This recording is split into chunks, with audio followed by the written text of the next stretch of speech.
রাজার রাজত্বে। তো এখানে আমরা সবাই স্কলার, এখানে যে আমি স্কলার অন্যরা ছাত্র, আর আমাদের মুশতাক স্কলার অন্যরা ছাত্র, এরকম না।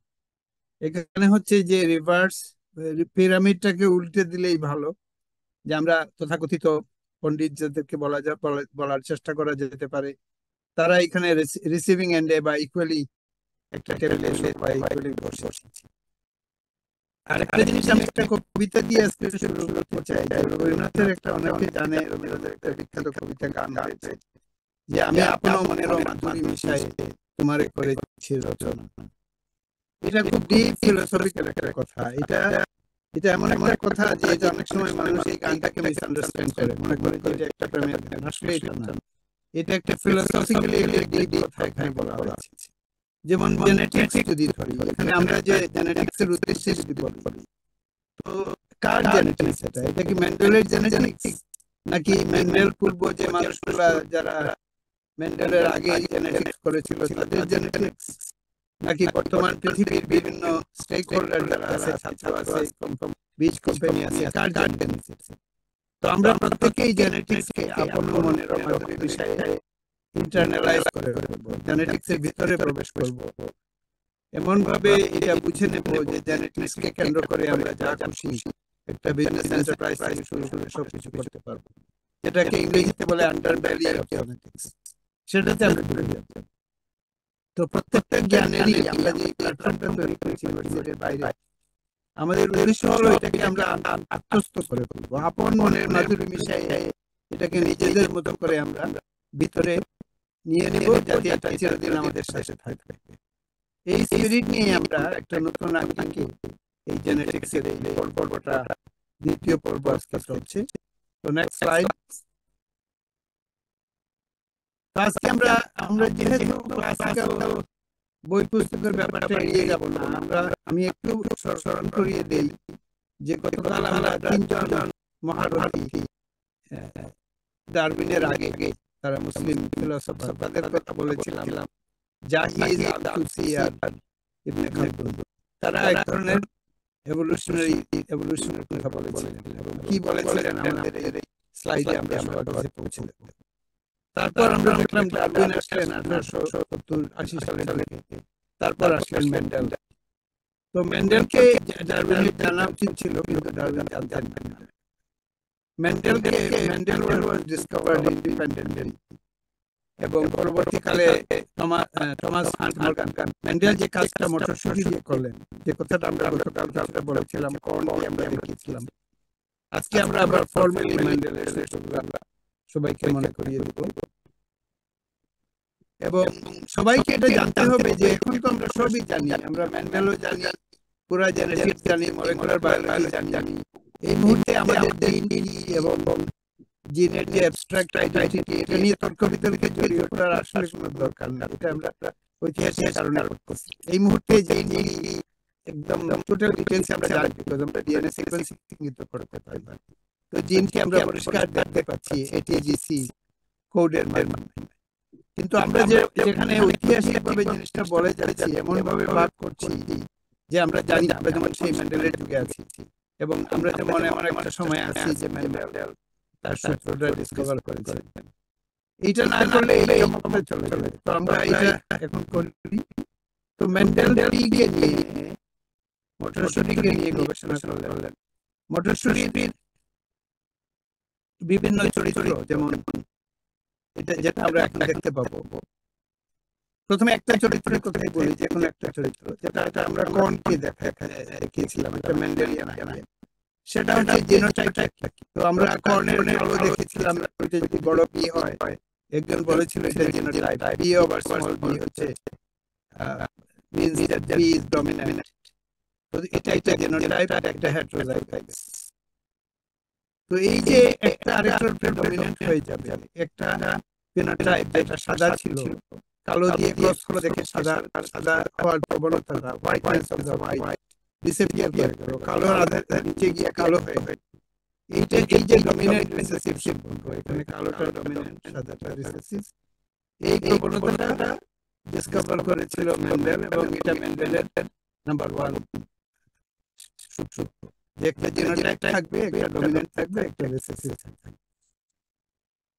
2 নম্বর হচ্ছে এলিল থাকবে। এলিল হচ্ছে এখানে অনেকগুলো ইংরেজি কথা, এটা ল্যাটিন থেকে এসেছে, সবাই শিখে ফেলা উচিত। যেমন একটা কথা হচ্ছে ট্রেইট, TRAIT। আমরা বলি যে, আমরা খুব সহজভাবে বলি যে হোয়াট ইজ দ্য ট্রেইট, মানে এটা কি টল ভ্যারাইটি না শর্ট ভ্যারাইটি, না এটার ধানটার আজকের রং কি কালো না সাদা, এইটাকে বলে ট্রেইট। আর যেভাবে যে মিউটেশনের কারণে এই ট্রেইটটা হয় এটাকে বলে এলিল। তো একটা জিনে আমরা কালকে এটা আরো ক্লিয়ার করব যখন আমরা ডিএনএ তে একদম সব পরিষ্কার করে দেব। একটা জিনের মধ্যে বিভিন্ন মিউটেশন। আমি আগেই বলেছিলাম যে কুচকানো কালো চুল হবে, অথবা স্ট্রেইট হবে, অথবা এত বেশি কুচকানো হবে যে একদম বলের মতো কুচকানো। প্রত্যেকটা আলাদা আলাদা জেনেটিক চেঞ্জের কারণে হয়, এবং প্রত্যেকটা এক একটা এলিল। তো এখানে একটা জিনিস আমরা যেহেতু এখন আমরা জানি, আগে থেকেই আমরা বলে নিয়েছি, সেটা হচ্ছে মেন্ডেলের যে মূল সূত্র ইন্ডিপেন্ডেন্ট অ্যাসর্টমেন্ট, এটা সিম্পলি মিনস, এটাকে এত মিস্টেরিয়াস এবং বর্ণিত না করে আমরা যেটা বলতে পারি যে মেন্ডেল যে ট্রেইটগুলো বেছে নিয়েছিলেন, যে চরিত্রগুলো উনি স্টাডি করেছিলেন, এগুলো ডিফারেন্ট ক্রোমোসোমে ছিল, এটা এক ক্রোমোসোমে ছিল না। তো উনার দুইটা যে ট্রেইট উনি ইন্ডিপেন্ডেন্ট অ্যাসর্টমেন্ট দেখালেন, এই ট্রেইটগুলো দুইটা ক্রোমোসোমে ছিল। তো দুইটা ক্রোমোসোমে থাকার পরে এটা ইন্ডিপেন্ডেন্টলি এটার সেগ্রিগেশন ছিল, যেটা পরবর্তী স্লাইডে দেখা যাবে। Next slide. এটা একজন বলেছে যে এটা রেকর্ড হচ্ছে না কেন, এটা কি রেকর্ড করা হচ্ছে? হ্যাঁ স্যার, এটা রেকর্ড করা হচ্ছে, এটা আমাদের সিস্টেমে। ওকে, ভেরি গুড। তো এখানে ইন্ডিপেন্ডেন্ট অ্যাসর্টমেন্ট দেখানো হচ্ছে। ইন্ডিপেন্ডেন্ট অ্যাসর্টমেন্ট এরকম টেক্সট বুকে দেখানো হয়, এবং আমরা অবশ্যই এই স্লাইডগুলো পিডিএফ করে সবাইকে দিয়ে দেব। কিন্তু এখানে মোদ্দা কথা হচ্ছে এটা ইন্ডিপেন্ডেন্ট অ্যাসর্টমেন্ট হচ্ছে এই কারণে যে ট্রেইটগুলো দুইটা আলাদা ক্রোমোসোমে ছিল, এবং যখন ট্রেইটগুলো আলাদা ক্রোমোসোমে ছিল না, মেন্ডেল এমনভাবে ট্রেইটগুলো নিয়েছিল উইদাউট রিয়ালাইজিং যে এগুলো দুই ক্রোমোসোমে ছিল দেখে ইন্ডিপেন্ডেন্ট অ্যাসর্টমেন্টের মেন্ডেল ডিসকভার করেছিল। কিন্তু পরবর্তীকালে যখন মর্গানের যেতে আমরা যাব, আমরা এখনো যাচ্ছি না, সেখানে দেখা গেল যে দুইটা ট্রেইট যখন পাশাপাশি একই ক্রোমোসোমে থাকে, তখন তো তারা ইন্ডিপেন্ডেন্টলি অ্যাসর্ট করে না, তখন এটাকে লিগ্যান্ড বলে।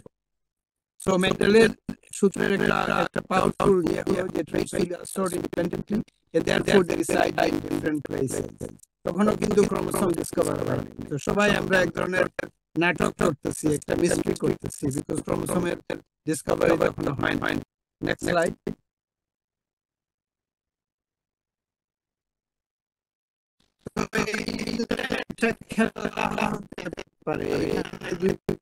এটা হচ্ছে ইয়েলো হবে না গ্রিন হবে, তো বিগ ওয়াই হচ্ছে ইয়েলো আর ছোট ওয়াই হচ্ছে গ্রিন, আর আরেকটা হচ্ছে যে রিঙ্কল হবে না স্মুথ হবে পিটা।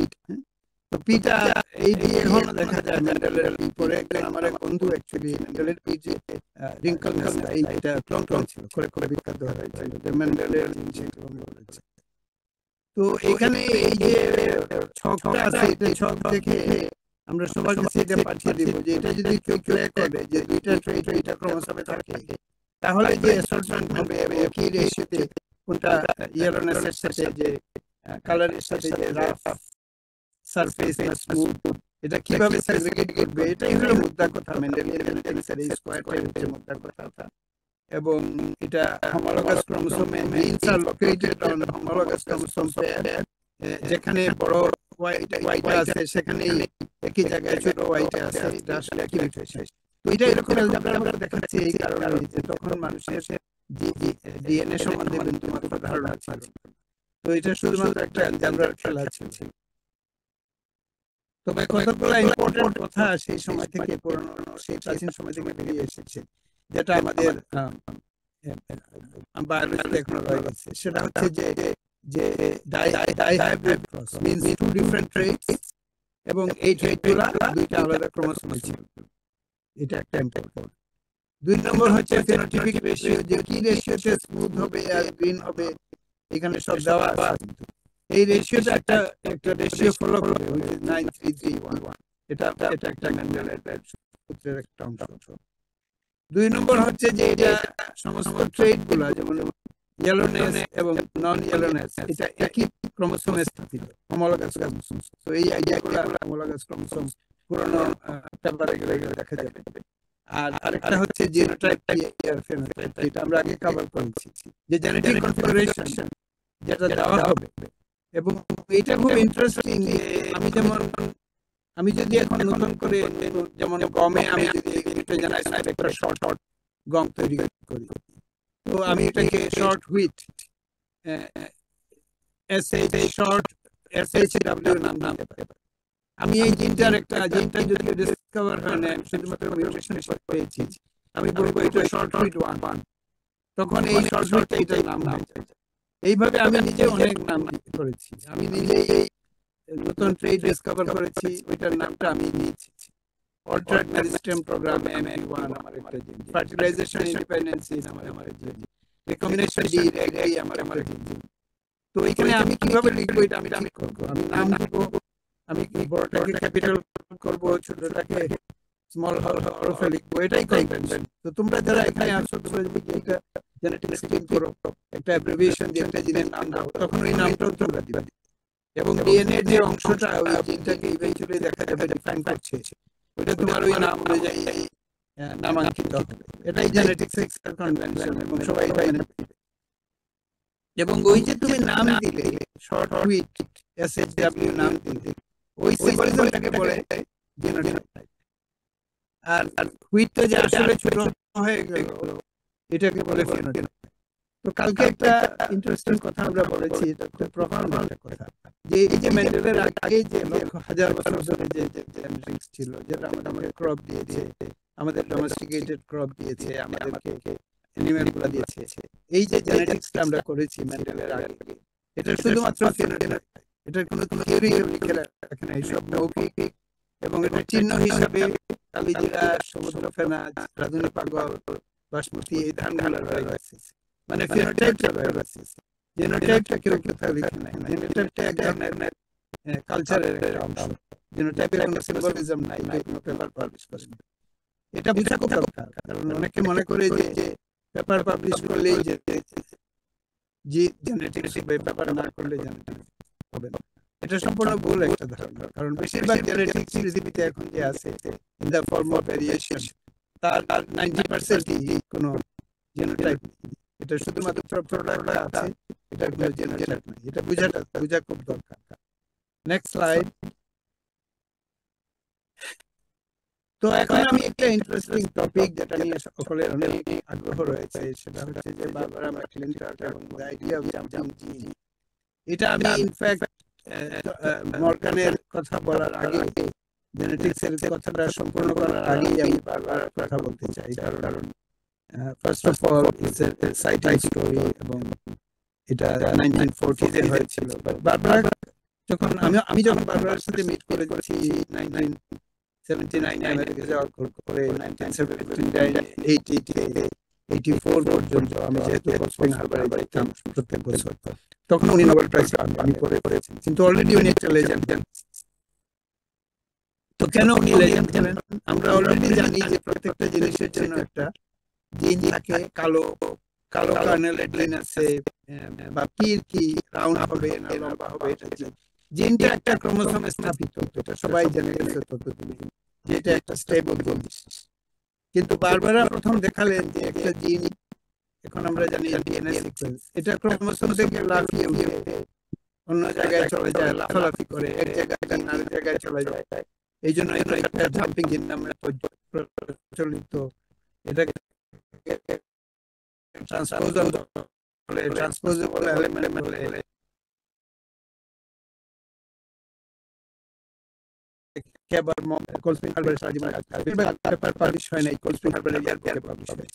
কিন্তু তার এত বেশি অবজারভেশনের শক্তি, এবং তার বায়োগ্রাফি নিয়ে আমার টিচারের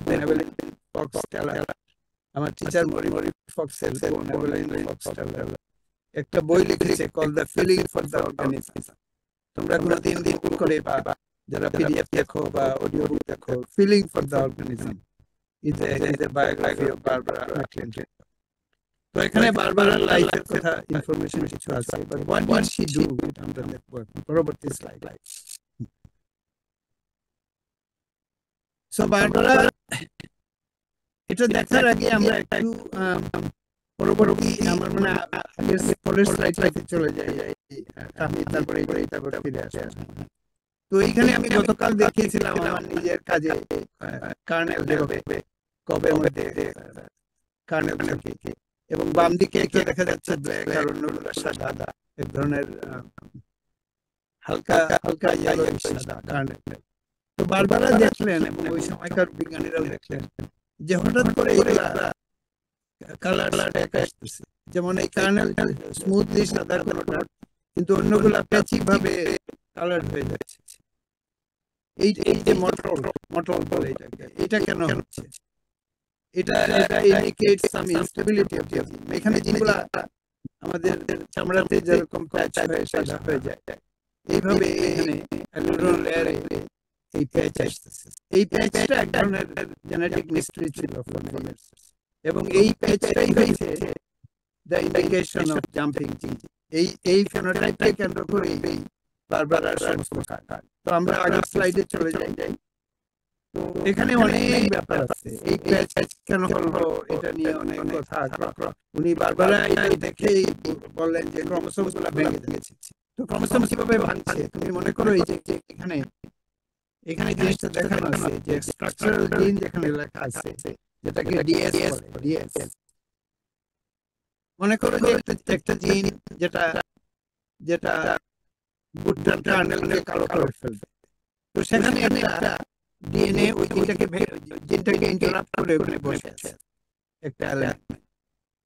বারবার সব বুঝে ফেলেছে, মানে এই চিত্র দেখে অনেক কিছু বলেছে সাইটোলজি থেকে। তো এটা একটা আজব ধারণা যে একটা জিনকে ভেঙে একটা মাঝখানে একটা এলিমেন্ট আর পিস অফ ডিএনএ এখানে ব্লক বসে আছে, এবং ওইটা যখন জাম্প আউট করে তো মনে করো জিনিসটা তো সাদা হয়ে গেছে, কারণ কালো কলরার যে জিন এটা নষ্ট করে দিয়েছে, এটা সামনে এটার ভিতরে বসে আছে, তো কর্নারটা সাদা হয়ে গেছে। এখন মাঝে মাঝে বারবার এই ডিএসটা জাম্প আউট করে, এবং যখন এটা জাম্প আউট করে তখন ওই কালো রংটা আবার ফিরে আসে। এই কারণে মাঝে মাঝে জাম্প আউট করে কালো জিনিসটা ফিরে আসে, এবং এই যে জাম্প আউট করে এটা ক্রোমোসোমটা ভেঙে যায়, এবং এটাকে উনি বলে ডিসোসিয়েটিভ এলিমেন্ট ডিএস। এখন ওইটাকে ডিএস, আর যেটার কারণে উনি দেখালেন যে আরেকটা ক্রোমোসোমে আরেকটা জিনিস আছে যেটাকে উনি বলেন এসি বা অ্যাক্টিভেটর। ওই অ্যাক্টিভেটরটা থাকলে ওই ডিএসটা অ্যাক্টিভ হয়, জাম্প আউট করে, এবং ওই রংটা অনেকগুলা ক্রস উনি করলেন। এসি অ্যাক্টিভেটর জিনটি ডিসকভার করলেন, ডিসোসিয়েশনটা যে হয় এটা দেখালেন। সমস্ত সাইটোলজি থেকে তখনও কোনো ডিএনএ এর কথা ওঠেনি, সমস্ত কিছু ওই সেলগুলাকে নিয়ে ওইটার ক্রোমোসোম দেখে উনি দেখলেন যে ক্রোমোসোমগুলো ভেঙে যাচ্ছে। এবং আজ আমরা জানি যে সিডিএস সিস্টেম এটা একটা ট্রান্সপোজেবল মোবাইল এলিমেন্ট, যেটাকে এসিএন ক্রস করে আনবে, এই অ্যাক্টিভেটরকে আনলে এটা জাম্প আউট করে, এবং যেখান থেকে জাম্প আউট করে আমরা দেখতে পাই যে এটা চলে গেছে, এবং এটা অন্য একটা জায়গায় গিয়ে ল্যান্ড করে গিয়ে আবার মিউটেশন তৈরি করে, এবং এসিডিএস সিস্টেম ইউজ করে বা ট্রান্সপোজেবল সিস্টেম ইউজ করে এখন ডিএনএ ক্লোন করা যাচ্ছে। কিন্তু বারবার ক্লিনটন যখন এই কন্ট্রোলিং এলিমেন্টের রাইটটা দিলেন, তখন এটা ফ্রান্সে জ্যাকব এবং কোনো যারা নোবেল প্রাইজ পেলেন তাদের অপারেটর হাইপোথিসিসের জন্য সব এখানে লেখা আছে, এটা তো সবাইকে দেওয়া হবে। ওইখান থেকে উনি ওই সাপোর্টটা পেলেন। ওরা বলেছিল অপারেটর প্রমোটার এইভাবে জেনে, মানে জিন কিভাবে রেগুলেশন হয় অপারেটরের মাধ্যমে, এই আইডিয়াটা তখন চলে এসেছে এটাই। তো এটা যেমন একটা মলিকুলার বায়োলজির একটা জেনেটিক সুইচ কি করে হতে পারে, এবং একটা এলিমেন্টকে আরেকটা এলিমেন্টকে কন্ট্রোল করে কিভাবে জাম্প করাতে পারে, এই সমস্ত আইডিয়া ততদিনে বিজ্ঞানে এসে গেছে 40-এর দশক থেকে শুরু করে। এবং এটারই একটা টেস্ট কেস হলো এই কারণে যে উনি একাই সব করলো, ওনার রিয়েলি আমার কলিগ ছিল না, এবং পুরো জিনিসটা উনি এক ধরনের বেশি এক্সপেরিমেন্ট না করে This is considered to be one of the most astounding and extraordinary story in genetics. এই জন্য এই জাম্পিং দিয়ে বারবার আমরা অবশ্যই তোমরা যদি যে ফিলিং ফর দ্য অর্গানিজমস বইটা পাও, এটা খুবই রিমার্কেবল বই। এন্ড অলসো মেয়েদের জন্য এটা একটা এক্সাম্পল যে একটা মহিলা এরকম মেরি কুরির পরে এত ল্যান্ডমার্ক মহিলা যে যে সায়েন্সে মানে সব কিছুকে নাড়াচাড়া করে দিয়েছে, তারই একটা এক্সাম্পল। আমি খুবই লাকি, আমি অনেকবার ওনার সাথে দেখা হয়েছে। আমি যে যে বিল্ডিং এ থাকতাম ওইটার সামনেই ভুট্টার বাগান ছিল। Every morning I used to get up in the morning এ দেখতাম সেই ভুট্টাকে কাজ করছে। তাকে দেখলে মনে হলো একটা ওয়ার্কার ভুট্টাকে কাজ করতেছে। আমরা আমাদেরও ক্ষুদ্র চেষ্টা ভুট্টাকে আগামীতে দেখাবো। Next slide. তো এইখানে অনেক কিছু মানে এগুলো দেওয়া আছে। ফাইনালি উনি নোবেল প্রাইজ পেলেন, যেটাকে ক্রাউনিং অ্যাচিভমেন্ট বলা হয়ে থাকে। তো সেখানে ইনিশিয়াল স্কেপটিসিজম ছিল। উনি যখন বললেন একটা জিন কালচার করতেছে, সবাই বললো যে কি আজব কথা, এটা সে কোথায় পেল। এবং তাকে ইনফ্যাক্ট কোনো কনফারেন্সে ডাক্তার না, পেপারে পাবলিশ হচ্ছে না, সে চুপচাপ কাজ করে যাচ্ছে। এবং যে জিনগুলো যে আসলে নড়াচড়া করে, এটার যে প্লাস্টিসিটি আছে, এটা উনি একাকি দীর্ঘ সময় উনি একাকি এটা দেখিয়েছে। এটা একটা বিরাট ইম্প্যাক্ট করেছে জেনেটিক্সে। কারণ এরকম এলিমেন্ট ব্যাকটেরিয়াতে ডিসকভার হয়েছে, ট্রান্সপোজেবল এলিমেন্ট TN5 TN10 আমি নিজে কাজ করেছি। একটা পুরো ভাইরাস আছে কল ফেজ মিউ, যেটা এইভাবে জাম্প করে করে চলে। এবং জিনের ভিতরে যে জাম্পিং এলিমেন্ট বলা হয় সেলফিশ ডিএনএ বলা হয়ে থাকে, যেটাকে কেন্দ্র করে ডকিন্সের সেই যে মিমেটিক্স। ও বাই দ্য ওয়ে, কেউ কি চাইনিজ হুইস্পারের এক্সপেরিমেন্ট করেছিল?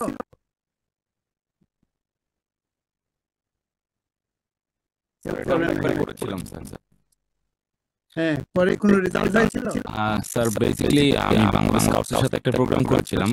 তো ওইখানে আমরা চাইনিজ হুইসপারের এই প্রোগ্রামটা করি। এটা দেখানো হয়েছিল যে ইফেক্টিভ কমিউনিকেশনস এর জন্য।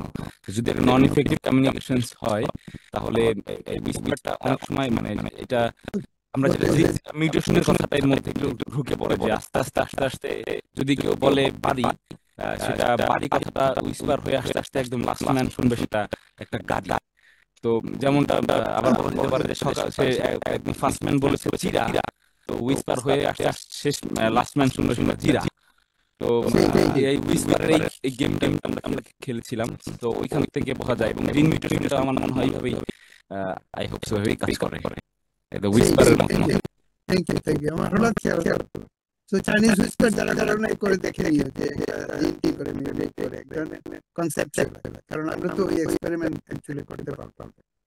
সো এটা এই যে বারবার এটা দেখালো work led to the foundation of molecular genetics and gene regulation, এবং এক ধরনের নতুন যুগের সূচনা হলো 40-এর দশক, 50-এর দশক, 60-এর দশকে সেইটার একটা কনক্লুশন। Next slide. তো কতগুলো ক্যারেক্টার, যেটা আমরা যেহেতু বারবার কথাটা বলতে চাই যে এখানে ডিলেড রেকগনিশন, অনেক দিন তার আইডিয়াটা এত রেভলিউশনারি ছিল, কিন্তু যে কোনো রেভলিউশনারি আইডিয়া মানুষ এটা রেজিস্ট করে, মানুষ মানতে চায় না। এই জন্য এটা অনেক দেরি হয়েছে। এবং সে led a life of struggle. সে ইনফ্যাক্ট কোল্ড স্প্রিং হারবারে এক ধরনের একটা লয়াল জবে তার জীবন কেটেছে বলা যেতে পারে। তার যে একটা বিশাল গ্রুপ হবে, অনেকে তার সাথে কাজ করবে, তার কম্পারেবল ল্যাবরেটরি যারা ছিলেন তার মতো উনি ছিলেন। আমি তাকে দেখেছি খুব সাধারণ একটা জীবনযাপন করতেন, করোনা দিনের সন্ন্যাসীদের মতো। কোল্ড স্প্রিং হারবার ল্যাবরেটরিতে তিনি থাকতেন। ওখানে এটা একটা রেসিডেন্সিয়াল ল্যাবরেটরি। আমি নিজে অনেকবার সেখানে গেছি। টিচিং ইনস্টিটিউশন লং আইল্যান্ডে স্থাপিত। কেউ যদি কখনো নিউ ইয়র্ক গেলে অবশ্যই সেখানে বারবার মিউজিয়াম নিশ্চয়ই আছে। এবং মেইজে উনি সমস্ত কাজ করেছে। মেইজকে আমি নিজে অনেক পছন্দ করি। আমি শুন আমাদের নিজেদের মেইজের কাজগুলো দেখাবো। এবং কালার পর্নের যেটার মাধ্যমে উনি ডিসকভারিটা করেছেন, এটা আমরাও করছি। এবং সেখানে ট্রান্সপোজিশনের একটা বিরাট এক্সাম্পল রয়েছে। বারবারার জীবন, বারবারার স্টোরি একটা বিরাট লেগেসি তৈরি করেছে। এটা জেনেটিক্সকে সাধারণ মানুষের কাছে নিয়ে এসেছে। তার লাইফে যে প্রভাব, যেটা পরে রোজালিন্ড ফ্র্যাঙ্কলিন ডিএনএ ডিসকভারির ক্ষেত্রেও হয়েছে। ঠিক যেভাবে কেমিস্ট্রিতে ম্যারি কিউরির কারণে অনেকে কেমিস্ট্রিকে ভালোবাসে, ঠিক অনেকেও বারবারার কারণে এই জাম্পিং জিন এবং জেনেটিক্সকে ভালোবাসে। সো এটা জেনেটিক্সের একটা soft power, soft power genetics, যেটা কালচারে ঢুকে গেছে, মানুষের চেতনাতে, মানুষের ইমাজিনেশনে ঢুকে গেছে। Next slide. এখন আমরা মর্গানের কথা বলবো, কারণ মেন্ডেলের কথা বলতে গেলে মর্গানের কথা চলে আসে। অনেকে বলে মেন্ডেল মর্গান আইডিয়া। তো মর্গান কেন? মর্গান একজন ব্রিলিয়ান্ট জিনিয়াস আমেরিকান, এবং উনি আইডিয়াটা দিল কারণ ক্রোমোসোমের কোনো কথা মেন্ডেলের মধ্যে ছিল, কিন্তু মর্গান দেখালেন যে জিনগুলা, যে জিনের কথা হচ্ছে, এই জিনগুলা ক্রোমোসোমে আছে, এবং সাইটোলজি করে ক্রোমোসোমের মাধ্যমে উনি দেখালেন, উনি এবং ওনার ল্যাবে, এবং কি অর্গানিজমে দেখালেন? ফ্রুট ফ্লাই মডেল অর্গানিজম প্রতিষ্ঠা করলেন, এবং অসংখ্য ফ্রুট ফ্লাই মিউটেশন উনি আইসোলেট করলেন, ফরওয়ার্ড মিউটেশন, যেটা ইএমএস এর মাধ্যমে, মিথেন সালফোনেট বা অন্যান্য মিউটেশনের মাধ্যমে। এবং উনি প্রথম দেখালেন যে মিউটেশন করা যায়, ইচ্ছা করলে ল্যাবরেটরিতে মিউটেশন করা যায়। এর আগে মেন্ডেল যেগুলো নিয়ে কাজ করেছিল, যে পির যে ভেরিয়েশন, এগুলো তো ন্যাচারাল ভেরিয়েশন ছিল, এগুলো তো কেউ তৈরি করেনি। কিন্তু মেন্ডেল বিভিন্ন কেমিক্যাল ইউজ করে ডিএনএ এর মধ্যে, তখনও ডিএনএ এর কথা তো আসে নাই, কিন্তু উনি দেখালেন এই কেমিক্যাল গুলো ইউজ করলে ওই ফ্রুট ফ্লাইয়ের মধ্যে নানা পরিবর্তন আসে, এবং সেগুলো উনি ম্যাপ করলেন। হোয়াইট জিন বলে একটা ছিল, চুপচাপ হোয়াইট হয়ে যেত, এবং উনি দেখালেন যে অনেকগুলো জিন খুব কাছাকাছি লিঙ্কেজ হয়ে যায়, যেটা ইন্ডিপেন্ডেন্ট অ্যাসর্টমেন্টের বিরুদ্ধে। যখন দুইটা জিন পাশাপাশি একই জায়গায় থাকবে, কাছাকাছি থাকবে, এটা তো ইন্ডিপেন্ডেন্টলি অ্যাসর্ট করবে না, একটা জিনের মধ্যে বিহেভ করবে, কিন্তু আসলে জুড়ে থাকবে। তো মর্গানের মাধ্যমে কি প্রতিষ্ঠিত হলো যে জিন ক্রোমোসোমে থাকে। 2 নম্বর হলো যে লিঙ্কেজ আছে, জিনগুলো পাশাপাশি থাকে। 3 নম্বর হলো এই পরিবর্তনগুলো মিউটেশনের মাধ্যমে আমরা ইচ্ছা মতো ভেরিয়েশনটা আনতে পারি। আর 4 নম্বর হলো যে পুরো জিনিসটা শুধুমাত্র পিতে করতে হবে, কেন এটা ড্রসোফিলাতে করা যেতে পারে। সো হঠাৎ করে ড্রসোফিলা বা ফ্রুট ফ্লাই একটা মডেল অর্গানিজমের কনসেপ্টটা চলে আসলো, এবং এই জেনেটিক্স এক ধরনের প্রবলভাবে বিকশিত হলো, বিশেষ করে মর্গানের লাইফের শেষে, নেক্সট স্টেজে, শেষ 30-এর দশক, 40-এর দশক। Next slide. সো আবার আমরা এই যে ফ্লাই রুম, মানে পি ছেড়ে এখন ফ্লাই, তো ওনার যে ছাত্র ছিল স্টুডেন্ট, সে প্রথম জেনেটিক ম্যাপ বানালো। জেনেটিক ম্যাপ, যে একটার পরে একটা জিন আছে, তারপরে আরেকটা জিন আছে, তারপরে একটা জিন আছে, তারপরে দেখা গেল পুরো ক্রোমোসোম জুড়ে একটা ক্রোমোসোমের মধ্যে অনেকগুলো জিন আছে। এগুলা পেইনস্টেকিং ল্যাবরিয়াস কাজ, অসংখ্য ব্যাপার এখানে বলার সুযোগ নেই। 1933 সালে তাকে নোবেল প্রাইজ দেওয়া হয়েছে। So you can see genetics কত পুরনো, সেই 20-এর দশকে, 10-এর দশকে। এবং এই ফ্লাই যে ড্রসোফিলা বা অনেকে ফ্লাই বলে, এই ফ্লাই যে জেনেটিক্স, এটা হচ্ছে জেনেটিক্সের একেবারে মেরুদণ্ড। কারণ মেন্ডেল কিছু কাজ করেছে, পিতে কাজ করেছে, পি নিয়ে পরে আর কাজ করে না, এটা শুধুমাত্র এক ধরনের আইসোলেটেড কেস। কিন্তু পুরো জেনেটিক্সটাকে একেবারে প্রতিষ্ঠিত করা হয়েছে অবশ্যই ফ্লাই এর কাজের ক্ষেত্রে। এবং আরেকটা জিনিস মর্গান করেছে, যে একটা জিন আরেকটা জিনের সাথে কি করে ইন্টারঅ্যাক্ট করে। যেমন আমি নিজেও এখানে কিছুটা এক্সাম্পল দেখাবো, যে একটা রং হলো লাল, ওইটাকে একটা সাদা মেজ দিয়ে ক্রস করা হলো, একটা লাল মেজ, তারপরে দেখা গেল দ্বিতীয় সব কালার বেরিয়ে আসছে, যেটাকে বলে ইন্টারঅ্যাক্টিং জিন, বা অনেকে বলে সাপ্রেসার বা মডিফায়ার, যেটা নিজের কোনো দৃশ্যমান কিছু নাই, কিন্তু আরেকটা ফিনোটাইপকে এটা রূপান্তরিত করে, আরেকটা ফিনোটাইপকে বদলে দেয়, একটা লালকে ওইটা পিঙ্ক করে দেয়, কিন্তু নিজে থেকে এটা কোনো অস্তিত্ব নাই। এই যে আইডিয়াটা, যে একটা জিন যেটা নিজে কিছু করবে না, কিন্তু আরেকটা জিনকে প্রভাবিত করবে, আরেকটা জিনকে রূপান্তর করবে, এই আইডিয়াটা জেনেটিক্স একটা খুব পাওয়ারফুল আইডিয়া, যে ইন্টারঅ্যাক্টিং জিন হাইপোথেসিস। তো নেক্সট স্লাইডে যাই। আরেকটা জিনিস যেটা মর্গান দেখালেন, যে ক্রসিং ওভার, সে দুইটা ক্রোমোসোম আসবে, একটা ক্রোমোসোম ভেঙে আরেকটা ক্রোমোসোমের সাথে জোড়া লাগবে, এই টাইপের একটা জিনিস, যেটাকে ক্রসিং ওভার বা জেনেটিক রিকম্বিনেশন বলে। এটা ডিএনএ ভাঙ্গা গড়ার মাধ্যমে হয়। আমার নিজের পুরো life also I studied genetic recombination, যেটা আমি কালকে আরো ডিটেইলস বলবো। এগুলা মর্গানের মাধ্যমে শুরু হলো। মর্গান যেমন একজন আদি পিতা জেনেটিক্স, মেন্ডেলের থেকেও বেশি, কিন্তু যেহেতু মেন্ডেলের আগে করে ফেলেছেন, মেন্ডেলের কারণে মর্গানের যে ভূমিকা যেটা এটা কিছুটা ম্লান হয়ে গেছে, কিন্তু মর্গান ছাড়া আসলে জেনেটিক্স হয় না। So আমি সবাইকে বলবো যে মেন্ডেল না বলে মেন্ডেল মর্গান জেনেটিক্স বলা উচিত। Next slide. এখন আমি আমার কিছু নিজের কাজে চলে আসি। তো আমরা এখানে একটু ব্রেক নেই, কারণ কি কোনো প্রশ্ন আছে? আমার মনে হয় স্যার এটা একটা ভালো আইডিয়া, একেবারে বেসিক যে পার্টটু কভার করা হলো। আমি স্যার শুনছিলাম যে এত চমৎকার হিস্ট্রিক্যাল একটা কানেকশন এখানে আসলো। বিশেষ করে মর্গানের ব্যাপারে কিন্তু আমাদের জানাশোনা খুবই কম, মানে নাই বললেই চলে। যখন এমফাসিস দিলেন আমরা আর কি ততখানি দেই। আমার নিজেরও আজকে অনেক জানি। তো সে কারণে এখানে যারা আছে তাদের আমার মনে হয় যে পার্টিসিপেট করা যেতে পারে। জাম্পিং যে নিয়ে যদি আরো গান প্রশ্ন থাকে সেটা হতে পারে। আমার মনে হয় আপনার 10 মিনিটের মধ্যে একটু কোশ্চেন আনসার করতে পারে। আমার মনে হয় আমরা যেহেতু একটা মানে একটা ফায়ার সাইড চেয়ার বা এক ধরনের আড্ডা ফরম্যাটে এটা করতেছি, তো আমি তো বারবার 10-15 মিনিট পরেই মনে করিয়ে দিই যে আমরা কি শিখলাম।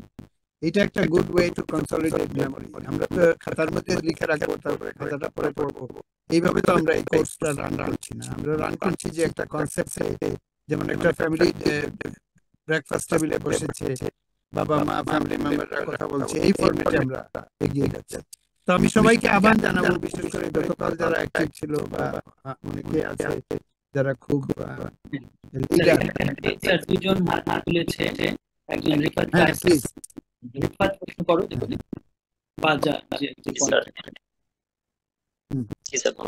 স্যার আমার একটা প্রশ্ন ছিল স্যার, মনে একটা জাগলো আর কি চিন্তা যে স্যার মানে ওই সময়ে মানে বায়োলজির সাথে স্ট্যাটিস্টিক্যাল একটা যে রিলেশনশিপ আছে স্যার, মানে এইটাকে কিভাবে স্যার মানে মেন্ডেলিয়ান জেনেটিক্স এর সাথে স্যার মানে কানেক্ট করা হলো আর কি? কারণ স্যার মানে স্ট্যাটিস্টিক্স এর যে থিওরি গুলো ছিল ওগুলো তো ম্যাথ বেসড স্যার, মানে এটা বায়োলজিক্যাল বেস, মানে এটা যে হবেই স্যার, মানে এটা কিভাবে স্যার মানে মানে দুইটা কানেকশন করা হলো স্যার?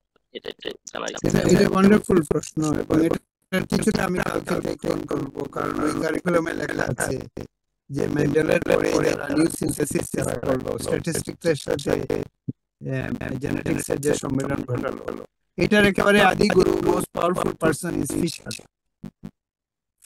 ফিশার দেখালেন। ফিশার বলেন যে এই যে ন্যাচারাল ভেরিয়েশন যেগুলো আছে এটা অসংখ্য মাইক্রো মিউটেশন, এবং এখান থেকে এই জেনেটিক ভেরিয়েশন আইডিয়াগুলো এসেছে। এটা কোনো বিরাট মিউটেশন না, কিন্তু অসংখ্য মিউটেশনের ফলে একটা এফেক্ট দেখা যাচ্ছে, এবং সেই এফেক্টটা স্ট্যাটিস্টিক্যাল।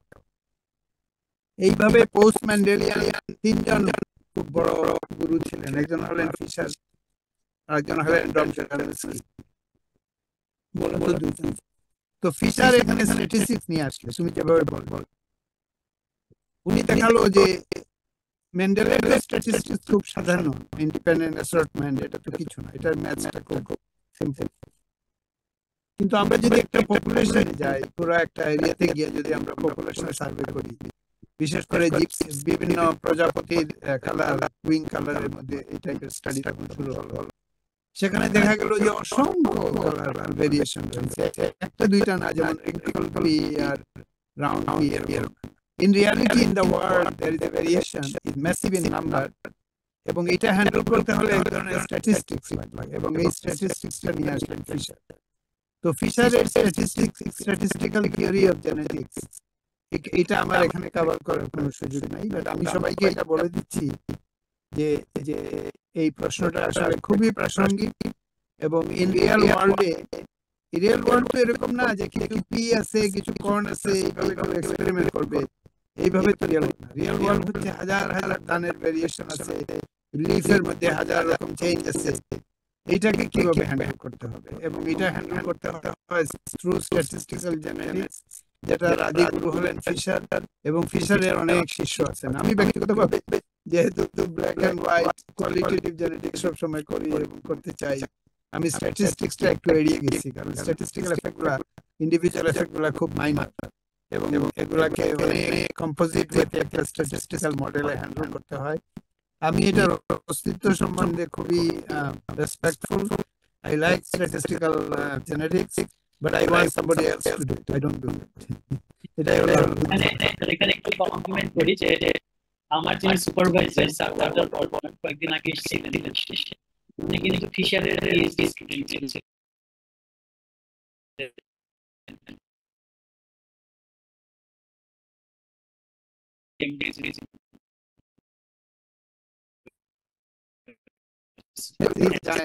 এবং উইলসন ফিশার আমার ফেভারিট হলো ডবজনস্কির স্টুডেন্ট ডিক লেওয়ান্টন, যিনি আমার আঙ্কুলের মতো ছিলেন হার্ভার্ডে। এদের সাথে আমি এই বিগ ফিশারকে অবশ্যই আমি করি না। হি ওয়াজ ব্রিটিশ, সে কিন্তু পরে ইন্ডিয়াতে এসে সেটেল করেছিল ফিশার।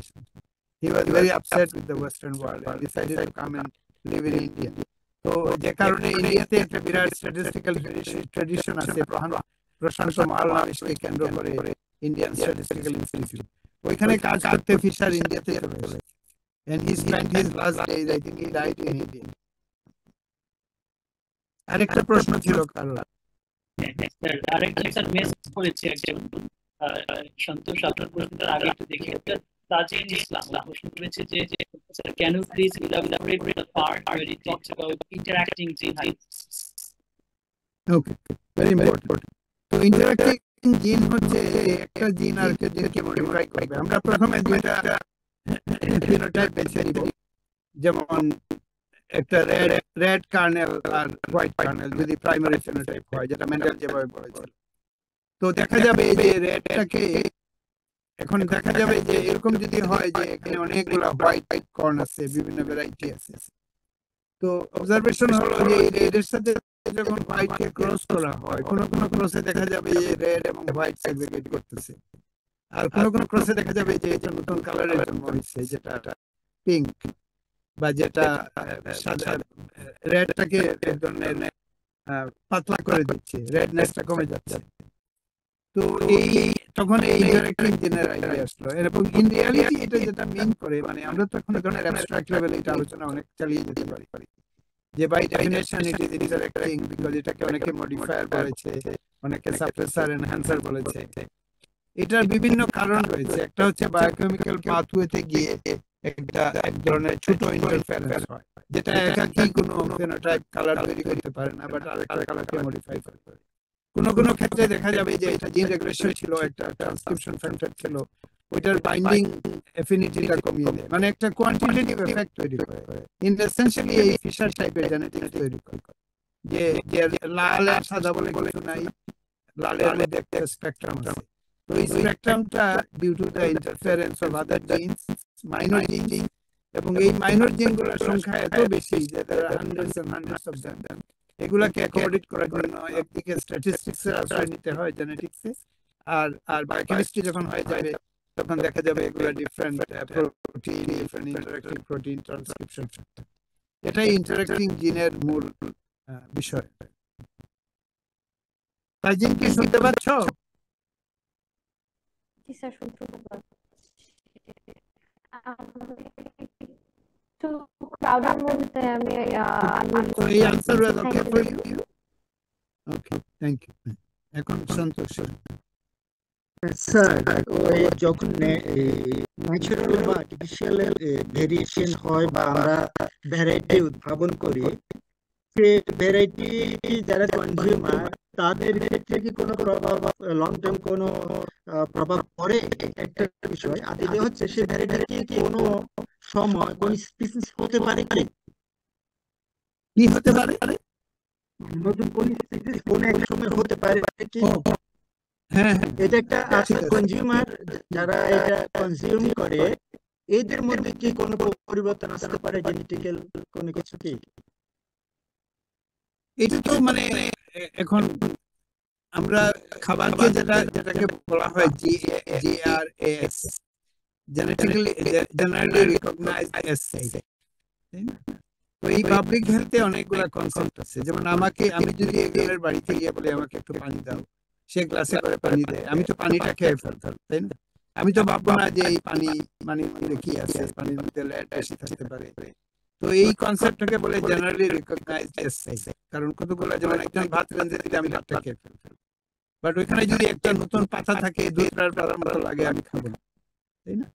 তো আমাদের হাজার বছরের লক্ষ বছরের বিবর্তনে এবং আমাদের যে সাধারণ জীবনধারায় আমরা অনেক কিছুকে সেফ মনে করি, যেমন ব্যানানাকে আমরা সেফ মনে করি, সাধারণ ব্যানানাকে সেফ মনে করি। এখন লাল রঙের ব্যানানা যদি কেউ হাজির করে তখন এটা সেফ কিনা প্রশ্ন ওঠে। তো সাধারণত 100টা 200টা 500টা এরকম একটা লিস্ট হতে পারে, ফুড ডিপার্টমেন্ট এগুলা লিস্ট রাখে, এগুলা কনসিডার্ড এজ সেফ। আর এটার বাইরে যখন কেউ কিছু খায়, যেমন আমি একটা এক্সাম্পল দিই, আমাদের জাগলি গুঁড়ো বলে আমাদের সুনামগঞ্জের একটা জরা ধান, এটা আসলে ওরাইজা নিবারা, এটা একটা স্পিসিস, এটা ওরাইজা সাটিভা। তো নিবারা তো আমরা খাচ্ছি, আমাদের পূর্বপুরুষ খেয়েছে, ইট ইজ কনসিডার্ড সেফ। তো একইভাবে আমরা যদি বনে গিয়ে যেটাকে নিও ডোমেস্টিকেশন বলে, যে আমরা আরেকটা বনের কোনো পাতাকে নিয়ে গাছকে নিয়ে আসলাম, বিচ্ছি নিয়ে এসে লাগালাম, তখন অনেক সমস্যা দেখা দেয়। অনেক সময় মানুষ পয়জন হয়, বা অনেক সলানাম স্পিসিস আছে, টমেটো রিলেটিভ, বেগুনের রিলেটিভ, যেটাকে মানুষ মারা যায়। অনেক সময় পটেটোর পাতা খেলে, ভেজে খেলে মানুষ হাইলি টক্সিক পটেটোর পাতা। পটেটো আমরা খাই, আলু খাই, কিন্তু আলুর পাতা ইজ নট সেফ। এইভাবে অনেক টক্সিসিটি, এইগুলা কেস বাই কেস পড়তে হবে, এটা ঢালাভাবে কিছু বলা যাবে। আর 2 নম্বর যেটা বলেছিলে যে আমরা যে ভেরিয়েশনের মধ্যে নতুন কোন প্রজাতি আছে কিনা, আছে। যেমন আমাদের একটা সালানাম টরবাম আছে, যেটা এখনো ডোমেস্টিকেটেড হয় না, এমন একটা বেগুন যেটা আমাদের গ্রামে আছে। আমি ওই জঙ্গলি বেগুনটাকে এনে পুষ মানিয়ে আমি এখন গ্রো করি, এটা মানুষ বেঁচে খায়, ওষুধ হিসেবে খায়। এরকম বিভিন্ন স্পিসিস আমরা খাচ্ছি। আমি ওরাইজা নিবারার কথা বললাম, এরকম অনেক কিছু আছে যেটা আমি এখন খুব মনে পড়ছে না। বাট আমাদের গ্রামীণ জীবন, আমি যেহেতু গ্রামে থাকি, সাধারণ একেবারে কন্ডিশনে আমরা বন বাজারে বিভিন্ন ফলমূল আহরণ করি। এখনো এটা কমে গেছে, কিন্তু এখনো এটা আছে।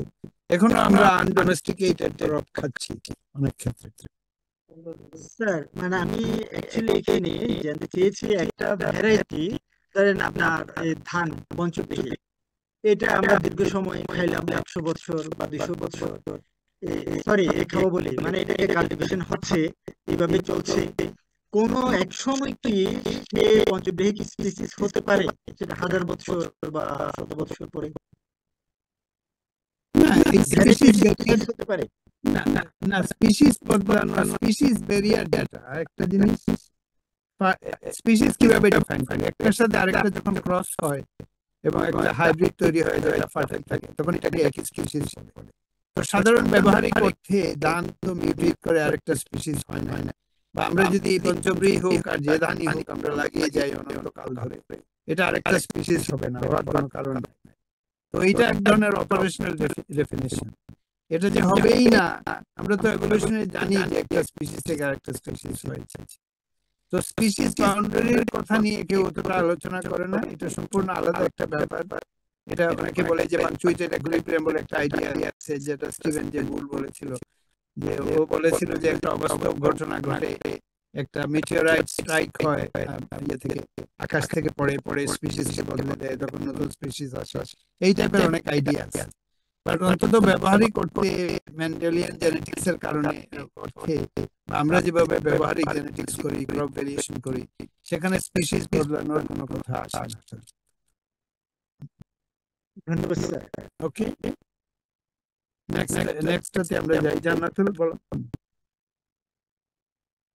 থ্যাংক ইউ স্যার দেওয়ার জন্য। স্যার আমার একটা প্রশ্ন ছিল হচ্ছে অপেরন নিয়ে।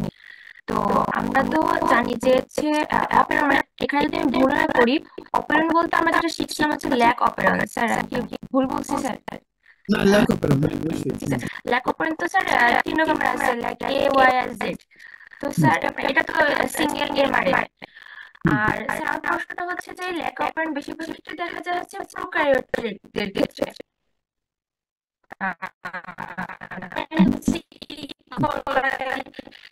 ব্যাকটেরিয়াতে বেশি দেখা যায়। তো স্যার মানে দেখার কোনো সুযোগ আছে কিনা স্যার, এই ব্যাপারটা স্যার একটু জানাতে চাচ্ছিল। এই অপেরন কনসেপ্ট যেটা আসলো, জ্যাকব এবং মনো, এই দুইটা নাম জানা খুবই দরকার। বারবারা ম্যাকলিনটক, মর্গান মেন্ডেল আমরা শিখেছি। আরো দুটো নাম আমি ইন্ট্রোডিউস করলাম, জ্যাকব, ফ্রান্সোয়া জ্যাকব আর জ্যাক মনো। দুটা খুবই towering French philosopher, scientist. Jack François Jakob আমার এমআইটি আমার যে সিনিয়র কলিগ ছিলেন ইথান সিগনাল, তার সরাসরি শিক্ষক, যে কারণে ফ্রান্সোয়া জাকবকে আমি অনেক মিট করেছি। উনি আমেরিকাতে এসেছেন, আমি আমার কিছুটা ফ্রেঞ্চ অ্যালিয়ান্স ফোর্সেস থেকে শিখেছিলাম, তার উপর প্র্যাকটিস করেছি। Is a very big scientist, biggest of all time, এবং তার সাথে মনো।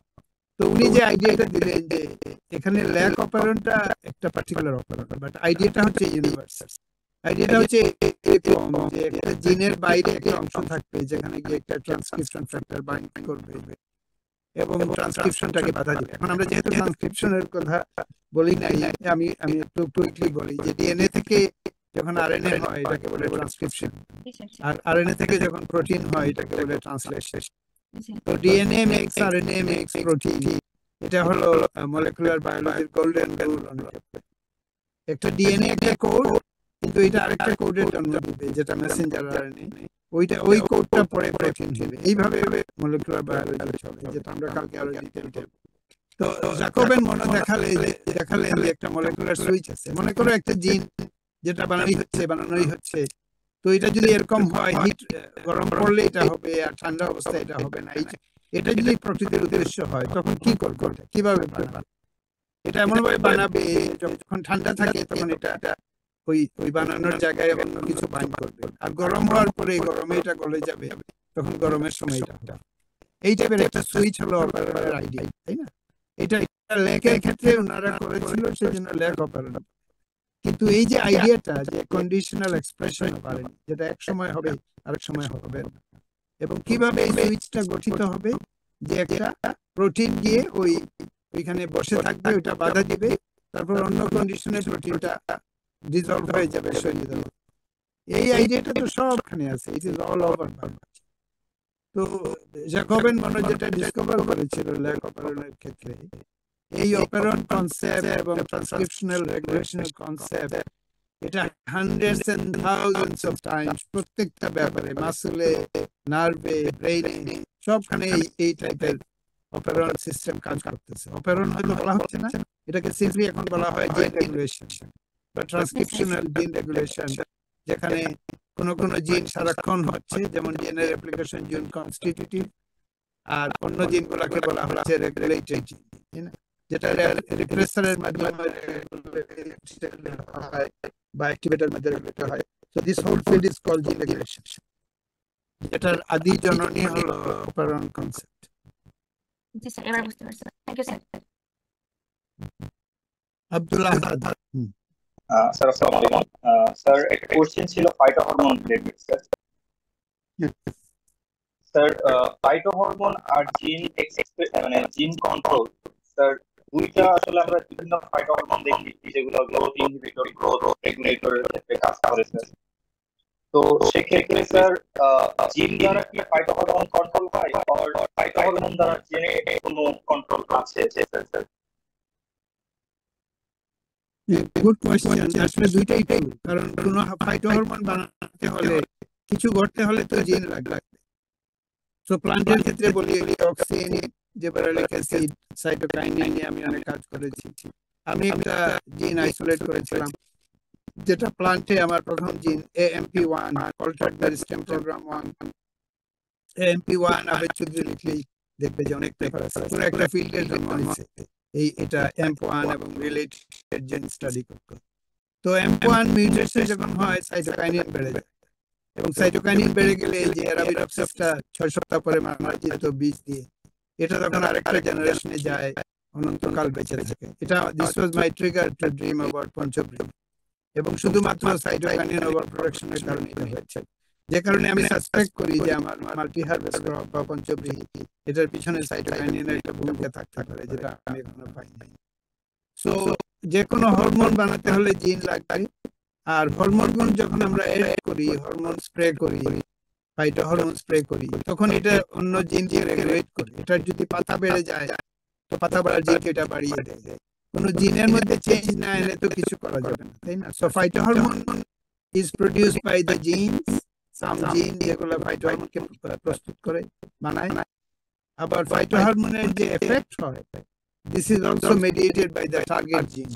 একটা বলা যেতে পারে বায়োসিনথেটিক জিন, যেটা সাইটোকাইনিন বানালো বা হরমোন বানালো, আর অন্যগুলো হচ্ছে টার্গেট জিন, যেটার কারণে জিনগুলো রেগুলেটেড হলো because we have spread some hormone. এইটা হলো মোটামুটি, ঠিক আছে? জি স্যার। ওকে স্যার, আমরা মনে হয় এখন আপনি স্যার যদি একটু 5 মিনিট একটু ব্রেক নিতে চান, প্রশ্ন আর আপাতত না নেই, তাহলে স্যার আমরা পরবর্তী আলোচনায় যেতে পারি। ব্রেক নিব না কি তোমার অ্যাডভাইস? স্যার এটা আপনি যে একটু পানি টানি যদি খেয়ে নেন, টানা হ্যাঁ, আমার মনে হয় 5 মিনিট হওয়ার দরকার নেই। এই যে যেগুলো আছে সব এইভাবে থাকুক। আমি একটা সবাই দাঁড়ায় যদি মাসল টাসল ইয়ে করতে চাই করো, 1 ঘন্টার মতো হয়ে গেছে। ধারা ফলো করতেছি। একটা হচ্ছে একাডেমিক ধারা, যেটা মেন্ডাল, মর্গান, তারও আগে ডারউইন। আর আরেকটা হচ্ছে এক ধরনের পপুলিস্ট বা জনগণের বিজ্ঞান টাইপের একটা ধারা, যেটা আমরা জানি যে ডারউইনের আগে যারা ছিল, যারা আমাদেরকে শস্যগুলা দিয়েছে। তো আমি এক ধরনের ফর্মাল জেনেটিক্স এর, যদিও কেমিস্ট্রির মাধ্যমে আমি ফর্মাল জেনেটিক্সে ঢুকলাম, অনেকগুলা জিন আমি নিজে ডিসকভার করলাম, জেনেটিস্টদের সাথে মেলামেশা করলাম। কিন্তু 2000 সালের দিকে এসে, আজ থেকে প্রায় 24 বছর আগে, আমার মনে একটা অন্যরকম জেনেটিক্স করার ইচ্ছা জাগলো। বলা যেতে পারে যে আমি বাংলা ডিপার্টমেন্টের কবি ছিলাম, এখন আমি বাউল কবি হওয়ার ইচ্ছা জাগলো, এরকম হতে পারে, এইভাবে ভাবা যেতে পারে। তো এটার কারণ হচ্ছে আমার জন্মস্থান, যেটা এখানে দেখা যাচ্ছে, ভেরি স্টানিং ভিউ। তো বাম দিকে আমরা ট্রেনকে অলওয়েজ দেখাই, কারণ আমরা we are very proud of our train. এখানে ট্রেন আসা যাওয়া করে, এবং নিচে বিভিন্ন ছবিতে, এই ড্রোন ছবিতে দেখা যাচ্ছে যে বিরাট একটা নদী আছে, মনু নদী, এবং নদীর অববাহিকায়, নদীর পলিমাটিতে যে ধান ক্ষেত, ভেরি স্ট্রাইকিং গ্রিন। এবং এই ছবিগুলোর মধ্যে আমার নিজের বাসস্থান আছে। এই মাঠগুলাতে আমি আসলে ছোটবেলা গ্রো আপ করেছিলাম, এবং আমার মাথায় একটা চিন্তা আসলো যে এখানে গিয়ে এখন জেনেটিক্স করব।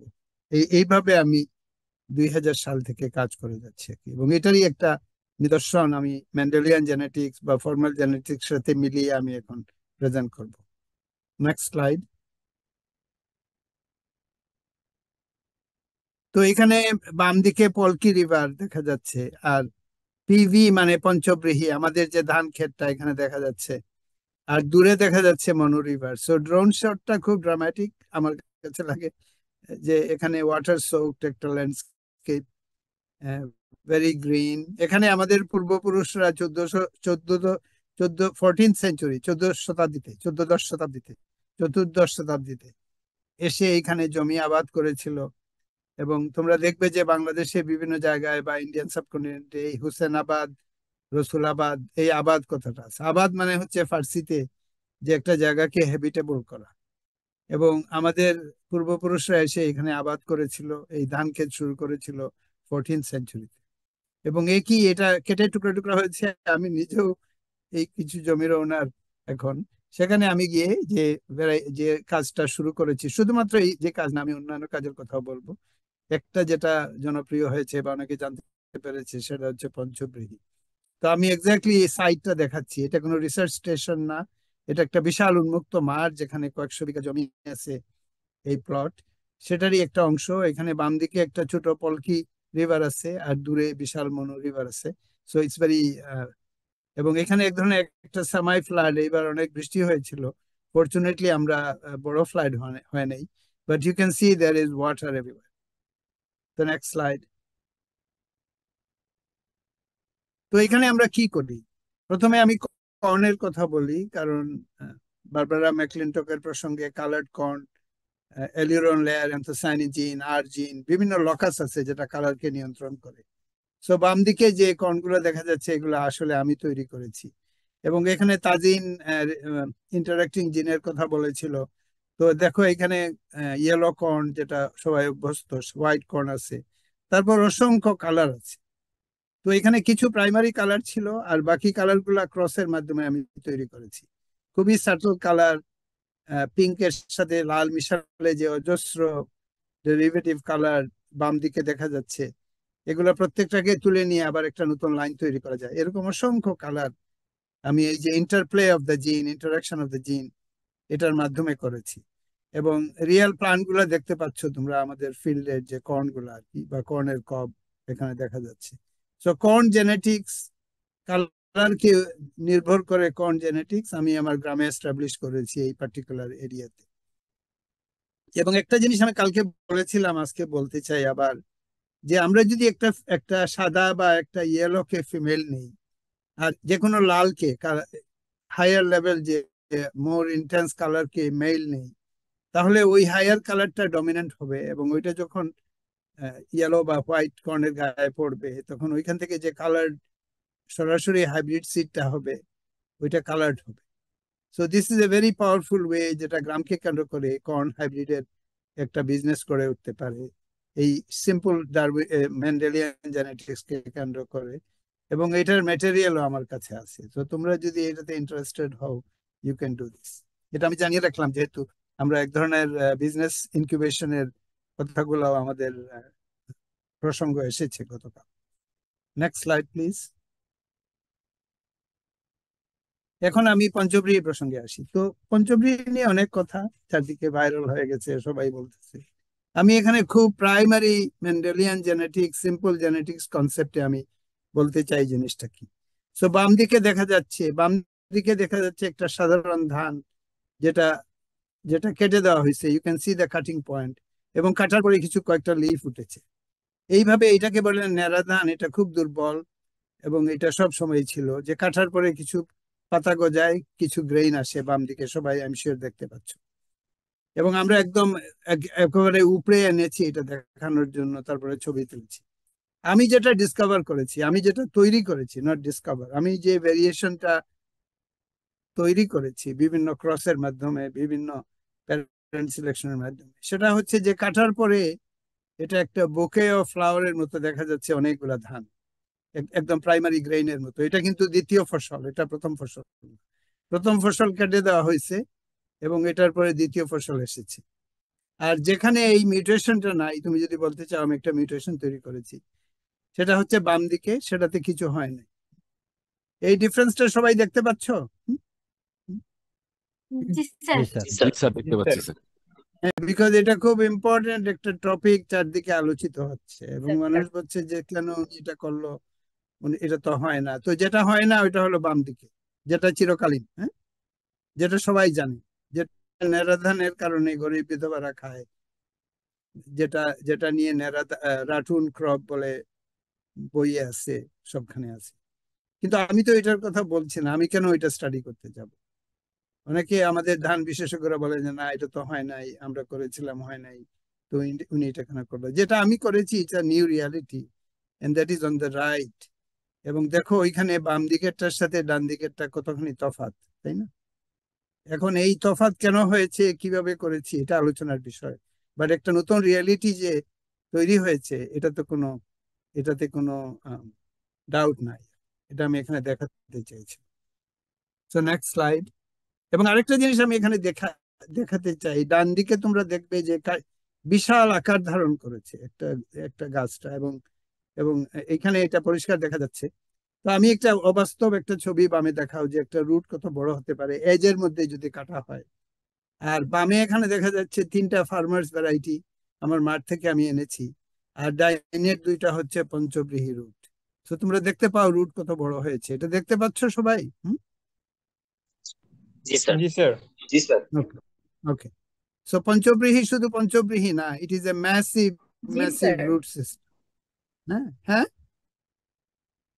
জি স্যার, দেখতে এবং পাচ্ছি। কেটে একেবারে বিশাল গর্ত করে কেটে উপড়াইয়া শুকাইয়া আমরা ওজন নিয়েছি। এবং টু গিভ সাম কনটেক্সট, এটা কন্ট্রোল 5 থেকে 8 গ্রাম, আর আমাদেরটা হয়েছে 101 গ্রাম রুটের ওজন। হ্যাঁ, so you can see how much it increase. হ্যাঁ, এবং এইটা বামে আমার যে এই লোক হলো আমার গুরু। আমি ধানের রুটে এরকম করতে চাচ্ছি আর কি, বাম দিকে যে লোকটা আছে আমি দেখালাম এখানে একটা আলটিমেট এক্সাম্পল। ট্যাপরুট সিস্টেম স্যার, ট্যাপরুট কে কি হ্যাঁ, হবে? এত অ্যাডভান্টেজ এটা জানি না, সবসময় এটা আপার জানি না, সার্ভিস হবে। এটা কে বলছো? তোমার নাম বলো। Sir Asma Hossain sir. ও আসমা, হ্যাঁ অবশ্যই। না, এটা নিয়ে আমরা দীর্ঘ আলোচনা করবো না, এটা হবে কি হবে না, বাট যেটা হয়েছে এটা তো ডানে দেখতে পাচ্ছ, তাই না? জি স্যার, দেখতে পাচ্ছি। ওকে, থ্যাংক ইউ। Next slide. তো এখানে একদম কাটার অংশটা পরিষ্কার আমরা অ্যারো দিয়ে দেখাচ্ছি। বাম দিকে দেখো একটা একটা কন্ট্রোল যেটা কাটা হয়েছে একটা একটা লেভেলে, যে অ্যারো দেখাচ্ছি, কাটার পরে তেমন কিছু হয় না, এটা এক্সট্রিম লেফটে। আর ডানে হলো তিনটা ডিফারেন্ট পঞ্চব্রী ভ্যারাইটি, যেটা বিভিন্ন লেভেলের গ্রেইন মানে হয়েছে, তিনটা ডিফারেন্ট লেভেলে, কিন্তু কাটার অংশটা পরিষ্কার দেখা যাচ্ছে। তোমরা কোথায় কাটা হয়েছে দেখতে পাচ্ছ তো না? জি স্যার, দেখতে পাচ্ছি স্যার। তো এটা হচ্ছে ফার্মার্স ভ্যারাইটি একদম এক্সট্রিম লেফটে, আর ডানে হচ্ছে তিনটা ডিফারেন্ট পঞ্চব্রী ভ্যারাইটি, যেটা নতুন একটা বায়োলজির জন্ম হয়েছে, নতুন একটা ফেনোটাইপের জন্ম হয়েছে। এটার জেনোটাইপ কি আমরা জানি না এখন। Next slide. এবং এটা মোটামুটি একটা রিয়েল কন্ডিশন আর কি, যেভাবে আমরা বিজ্ঞানটা করি। তো দেখতেই পাচ্ছ যে আমরা খুব সফিস্টিকেটেড ওয়েতে করি। বাম দিকে প্রত্যেকটা প্লটকে, প্রত্যেকটা ভ্যারাইটিকে তিনটা রেপ্লিকেটেড প্লট ডিজাইনে করা হয়েছে, ড্রোন থেকে ফেনোটাইপ করা হচ্ছে উপর থেকে। এবং ডান দিকে একটা একদম রিয়েল কন্ডিশনে কিভাবে এগুলা দেখা যাচ্ছে ডানে, আর বামে দেখা যাচ্ছে এটা ড্রোন থেকে কি করে দেখা যায়, তাই না? সো সো এটা এক ধরনের কৌতূহল মানুষের আছে যে আমরা কিভাবে করি, আমরা প্রপার জেনেটিক্সটা করি কিনা। এটা ধান ধান গবেষণায় যারা রত বাংলাদেশে, তাদের কোনো কৌতূহল থাকতে পারে, বা এটা যদি রেকর্ডেড হয় তাদের হয়তো দেখতে পাবে ভবিষ্যতে। বাট আমি এই ক্লাসের জন্য অন্তত জেনেটিক্স এর স্টুডেন্ট তোমরা, এখানে একটা রিয়েল জেনেটিক্স এর, real in the field genetics যেটা হচ্ছে, এটাকে আমরা এখানে দেখাচ্ছি। শারমিন কিছু বলবে? কেউ যেন কিছু বলতে চাচ্ছে। স্যার, আমার একটা কোশ্চেন ছিল যে আপনি পঞ্চব্রী যে ভ্যারাইটিটা মানে আবিষ্কার করছেন, এটা হচ্ছে স্যার কোন দুইটা ভ্যারাইটির মধ্যে ক্রস করা নাকি হচ্ছে জেনেটিক্যালি মডিফাইড? না না, এটা জেনেটিক্যালি মডিফাইড না। আমি তো জেনেটিক্যালি মডিফাইড যেটাকে জিএমও বলে, এটা তো আমি কিভাবে করব, এটা করার আমার কোনো ল্যাবও নাই, এটা করার আমার লাইসেন্সও নাই। তো এগুলা অর্ডিনারি ব্রিডিং এর মাধ্যমে হয়েছে। মানে স্যার অন্যান্য যে ভ্যারাইটি আছে এগুলোর মধ্যে ব্রিডিং করার ফলে এটা আর কি? হ্যাঁ, মানে মাঠে তো অসংখ্য ভ্যারাইটি আছে, আমার নিজের কালেকশনে 300-র উপরে ভ্যারাইটি আছে, তাই না? স্যার, সাধারণ ধান পঞ্চব্রীতে যেগুলো, এক্সাক্ট কোন ভ্যারাইটিটা ইউজ হয়েছে এটা কি বলা যাবে? না এটা বললেও তুমি কিছু বুঝবে না। এটা তো একটা, এটা তো নোন কিছু না যে আমি কালিজিরার সাথে ইয়ার 28-কে ক্রস করেছি, এইভাবে বলার মতো কোনো স্টোরি নাই আসলে স্ট্রেইট। হ্যাঁ, যে যে আচ্ছা দুইটা স্যার। ভ্যারাইটিকে ক্রস করা হয়েছে, এই দুইটা ভ্যারাইটি তোমার কাছে আননোন।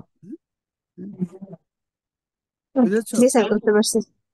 মানে মাঠের মধ্যে গিয়ে যেখানে অসংখ্য ধান জন্ম নিয়েছে, আমি তো এটা 24 বছর ধরে করতেছি, আমি বিভিন্ন ফেনোটিপিক আইডিয়া নিয়ে গেছি, তারপরে মাঠের মধ্যে একটা ধানের সাথে আরেকটা ধানকে ক্রস করেছি, ওইটার সাথে আবার আরেকটা ক্রস করেছি। তো অনেক ক্রসিং সিস্টেমের মধ্য দিয়ে গিয়ে, বারবার সিলেকশনের মধ্য দিয়ে গিয়ে আমরা এটা পেয়েছি, তাই না? তো এটা সিম্পল কিছু তো নাই, এই টাইপের তো কোনো পঞ্চব্রীহিত ম্যান্ডেলের পির মতো নাই যে কুকড়ার সাথে আমি প্লেনকে ক্রস করে দিলাম দিয়ে সেগ্রিগেশন, এরকম তো নাই। এই পুরো জিনিসটাই তো নতুন। তো নতুন একটা ফিনোমেনন আমি তৈরি করেছি মাল্টিপল ক্রসিং এর মাধ্যমে, কিন্তু জিএমও করি নাই, কোনো এমন কিছু করি নাই যেটার জন্য পারমিশন লাগবে, বা একটা জিন ঢুকাইয়া দিছি, ট্রান্সজেনিক করেছি। এটা তো আমি করতে পারবো না, ইট উইল বি ইলিগাল। আর এটা করার আমার ক্ষমতা নাই, কারণ আমি তো কৃষকদের নিয়ে, মাঠে যে ধান আছে ওইটা নিয়ে কাজ করি। আর এখানে দুইটা প্রশ্ন আছে, করো রেফাত। জি স্যার। স্যার, আমার একটা প্রশ্ন ছিল স্যার। স্যার, যখন পার্থক্য দেখানো হয়েছিল, মানে জেনারেলি ফার্মার ইউজ বা আমরা যেটা ইউজ করে থাকি আর কি নর্মালি রাইস কাল্টিভেশনের ক্ষেত্রে, আর স্যার আপনার আবিষ্কৃত পঞ্চব্রীহি রাইস স্যার, এখন স্যার মানে আপনার মতে মানে মানে এই যে রেটুন ক্রপে যে হাই ইল্ডিং যে হচ্ছে স্যার, মানে এটা কি আহ মানে এটা কেন হচ্ছে বলে মনে করেন? মানে এটা কি স্যার মানে আহ এই নাইট্রোজেন মানে, যেহেতু আমরা দেখতে পেলাম যে মানে প্রফিউজলি ব্রাঞ্চড মানে রুট সিস্টেম স্যার, মানে এখানে কি নাইট্রোজেন আপটেকটা কি খুব বেশি পরিমাণে হচ্ছে, নাকি স্যার মানে প্রোটন পাম্পের বিষয়টাও স্যার মানে এখানে আছে স্যার? মানে মানে রেটেন ক্রপে এত হাই যে মানে আহ মানে মানে ইল্ড পাওয়া যাচ্ছে। সেই সেই তো আমি যে লেভেলে কাজটা করেছি, মনে করো যে আমি মনে করো ধানের কথা ভুলে যাও, মনে করো আমি কিছু ঘোড়া আছে যারা 10 miles per 10 miles per hour দৌড়াইতে পারে। সেই ঘোড়ার মধ্যে অনেক বিভিন্ন ঘোড়াকে ক্রস করে আমি হঠাৎ একটা পাইছি যেটা 50 মাইলস পার আওয়ার দৌড়াইতে পারে, মনে করো। হ্যাঁ, আমি বিভিন্ন ঘোড়াকে একটা সাথে আরেকটা ক্রস করে ছেড়ে দিছি। তারপর যখন বাচ্চা হয়েছে এগুলাকে বলছি দৌড়া, এবং একটা পাইছি অনেক দ্রুত দৌড়াইতে পারে, মানে একটা রেস হর্স পেয়ে গেছে। তো তুমি এখন জিজ্ঞেস করতেছো এটা কেন, এটার মাসুল কি বেশি বার্ন করে, এটার কি বেশি মাসুল হয়েছে, এটা কি তাহলে পায়ের টেন্ডন বেড়ে গেছে? এগুলো তো খুব লজিক্যাল প্রশ্ন তুমি যেগুলা করতেছো, কিন্তু এগুলা কোনোটারই উত্তর আমি জানি না, কারণ আমি ভ্যারাইটিটা জাস্ট ডেভেলপ করছি কয়েক বছর হইলো, তাই না? এগুলা তো প্রত্যেকটা প্রোটন পাম্প হয়েছে নাকি ফটোসিনথেসিস বেড়ে গেছে নাকি হয়েছে, এগুলো তো ইন্ডিভিজুয়াল বায়োকেমিক্যাল প্যারামিটার, এগুলো তো মাপতে হবে, তাই না? আমি শুধুমাত্র আউটকামটা দেখতেছি, আমি শুধুমাত্র গ্রেইন গুলা গুনতেছি, কিন্তু এটার পিছনে কি বায়োকেমিস্ট্রি কাজ করতেছে এটা আমি এক ধরনের অনুমান নির্ভর ভাবে কিছু বলতে চাই না, এটা আমি জানি না। ঠিক আছে, এই উত্তর ঠিক আছে? হ্যাঁ জি স্যার, স্যার, ধন্যবাদ আমার স্যার। আমার কাছে মনে হয় যে ওরা যে প্রশ্নটা করলো এটাই কিন্তু আপনার এই যে উদ্ভাবন, যেটা পঞ্চব্রীর কথা যদি আমি বলি, তাহলে এটার পরবর্তী কাজ আসলে, যেমন আপনি অবশ্যই যেটা অবশ্যই, বলছেন হ্যাঁ হ্যাঁ হ্যাঁ যে হ্যাঁ একটা খুব সুন্দর কালারফুল কিছু একটা আছে হ্যাঁ বা একটা ফলন বেড়ে গেছে, কিন্তু এক্স্যাক্টলি কি কারণে বাড়লো সেটা কিন্তু ওই হার্ডকোর ল্যাব রিসার্চের একটা প্রসঙ্গ আসছে। হ্যাঁ, আমরা এটাকে, হ্যাঁ, এটা you are absolutely right. Sorry, তুমি শেষ করো তারপর আমি বলবো। হ্যাঁ স্যার, সেটাই যে আমাদের সামনে কিন্তু এই অপরচুনিটি গুলো এখন আছে, যে যেমন এখানে অনেকে আছে বিশ্ববিদ্যালয়ে পড়াশোনা করছে, এগ্রিকালচার ইউনিভার্সিটি পড়াশোনা করছে, এইখান থেকেই যদি ওরা কিছু একটা স্যাম্পল নিয়ে যায়, নিয়ে ল্যাবে যদি তারা টেস্ট করে, ফটোসিনথেসিস এফিসিয়েন্সি টেস্ট করার কিন্তু সিম্পল এখন টুল আছে, বা কিছু অবশ্যই বায়োকেমিক্যাল টেস্ট আছে, সেটা করে অবশ্যই কিন্তু বোঝা সম্ভব যে কি অবশ্যই মানে রাফলি একটা আইডিয়া নেওয়া যাবে, এবং তারপর আমরা ডিপলি আরো স্টাডি করতে পারবো। So whole new area of research open হয়েছে কিন্তু এখন এখানে। সেটা অবশ্যই হচ্ছে অবশ্যই। এবং নতুন একটা phenomenon multi harvest crop technology, আমি এটাকে বলি multi harvest rather than one harvest. তো সেটা এইখানে এই পুরো জিনিসটা যেটা আমরা প্রথম থেকে কালকে থেকে স্টাডি করতেছি, এই পুরো জিনিসটা হচ্ছে ফরওয়ার্ড ইভেন্ট, ফরওয়ার্ড মিউটেশন, মানে একটা পরিবর্তন এসেছে আমরা স্টাডি করতেছি, এইভাবে আমরা করছি। এটা ফরওয়ার্ড ইভেন্টের বিশেষত্ব হচ্ছে যে আমরা আউটকামটা পেয়েছি কিন্তু মেকানিজমটা জানি না, তাই না? যেমন মেন্ডেল জানতো না তার তার পিটা এরকম কুচকানো কেন, এটা মাত্র এই 4-5 বছর আগে একজন ক্লোন করেছে, সেই কুচকানো হয় এটাই জানতো। তো আমিও এইভাবে একটা নতুন রিয়েলিটি তৈরি করেছি যে যেখানে কাটার পরে 10টা-20টা গ্রেইন হয়, এখানে 2000 গ্রেইন হচ্ছে। এটা আমি এই ফেনোটাইপটাকে আমি সিলেক্ট করেছি, এই ফেনোটাইপটা সিলেকশনের ভিত্তিতে আমি ভ্যারাইটি তৈরি করেছি। কিন্তু এটা কিভাবে প্রোটন পাম্প হচ্ছে না ফটোসিনথেসিস হচ্ছে না কি হচ্ছে, এটা আই ডোন্ট নো। এটা হচ্ছে বায়োকেমিক্যাল মেকানিজমের যে পর্যায়, যেটা এখন শুরু হবে। আসমা, আবার বলো, তুমি আবার প্রশ্ন করো। স্যার, আমার প্রশ্নটা হচ্ছে আপনি যে পঞ্চব্রীহি ডেভেলপ করছিলেন আপনার এখানে কোন গ্রেডিং মেথডটা আপনি অ্যাপ্লাই করছিলেন, যেমন লাইন্স লাইন সিলেকশন আর মাস সিলেকশন, মানে এটা একটু জানতে চাচ্ছিলাম স্যার, বা ব্রিডিং এর জন্য এইটা, কোনটা বেশি ভালো, কোন মেথডটা? হ্যাঁ, এইখানে আমরা বিভিন্ন, যেহেতু এটা অনেক বছর ধরে হচ্ছে, আমরা এক্সিস্টিং যে আহ, ভালো ভালো দেখতে যেগুলা মাঠে, এটা তোমাকে বুঝতে হবে যে এটা কোনো ল্যাবের তরিকা মেথড আমরা ফলো করি না, এটা এক ধরনের বিশাল মাঠে। তোমাকে তো সাইজটা দেখাইছি না একটা আমাদের যে মাঠ, যেটা এই জন্য প্রথমে দেখাইছি, হ্যাঁ। জি স্যার, তো জি স্যার। এই মাঠে আমি ড্রোন ছবি দেখাইছি, কিন্তু এই মাঠে আমরা হেঁটে বেড়াই, আমরা ভ্যারাইটি পছন্দ করেছি। আমরা একটার সাথে আরেকটাকে ক্রস করেছি based on some ideas I had. আমি তো একদম র্যান্ডম কোনো ব্রিডার না, আমার তো মাথায় একটা আইডিয়া আছে না যে কি করলে কি হবে, এবং আমার সাথে যারা ছিল তারা আরো স্থানীয় কৃষক। তো আমরা অনেক বুদ্ধি খাটাইয়া এইভাবে ক্রস গুলা করেছি। ঠিক ল্যাবরেটরিতে যেভাবে লাইন মেথড বা এইভাবে, এটা আমি ঠিক বলতে পারবো না। আমাদের একটা অল্টারনেটিভ মেথড, ওইটা যখন পেপার পাবলিশ করব বা ইভেন তোমাকে আমি ডিটেল বলতে পারবো, এটা এখানে বলার মতো কিছু না। তবে একটা ব্যাপার কনসেপচুয়ালি যেটা বলা দরকার, যে যে কাটলে বাড়বে এই টাইপের ট্রেডকে আমরা অনুমান করেছি, এবং ওই টাইপের জিনিসের সাথে ওই টাইপের জিনিসকে আমরা ক্রস করেছি। এর থেকে বেশি আমি আর বলতে পারবো না কি। একটা তো র্যান্ডমলি করি না, এমন না যে 1000-এর সাথে 1000 ক্রস করে আমরা আমরা দোয়া করছি যে আমাদের যাতে পঞ্চপ্রিয় হয়ে যায়, এরকম তো না। এটার মধ্যে একটা মেথড এবং একটা একটা একটা স্ট্র্যাটেজি ছিল। ইশতিয়াক বলো। স্যার আসসালামু আলাইকুম। স্যার এখানে যেহেতু আপনি বললেন যে বিগত 24 বছর ধরে স্যার আপনি এটা ট্রাই করছেন স্যার, তো ডেফিনেটলি এটা একটা কোন একটা প্রসেস বা পেডিগ্রি মেথড বা লাইন সিলেকশন মাস সিলেকশন যেটাই হোক, এর মাধ্যমে হয়তো আপনি কোন একটা মাধ্যমে এটা আপনি ইন্ট্রোডিউস করেছেন। তো স্যার এরপরে কি স্যার এটা এই 24 বছর ধরে কি শুধু আপনি স্যার এটাকে সেলফিং করে আসতেছেন স্যার?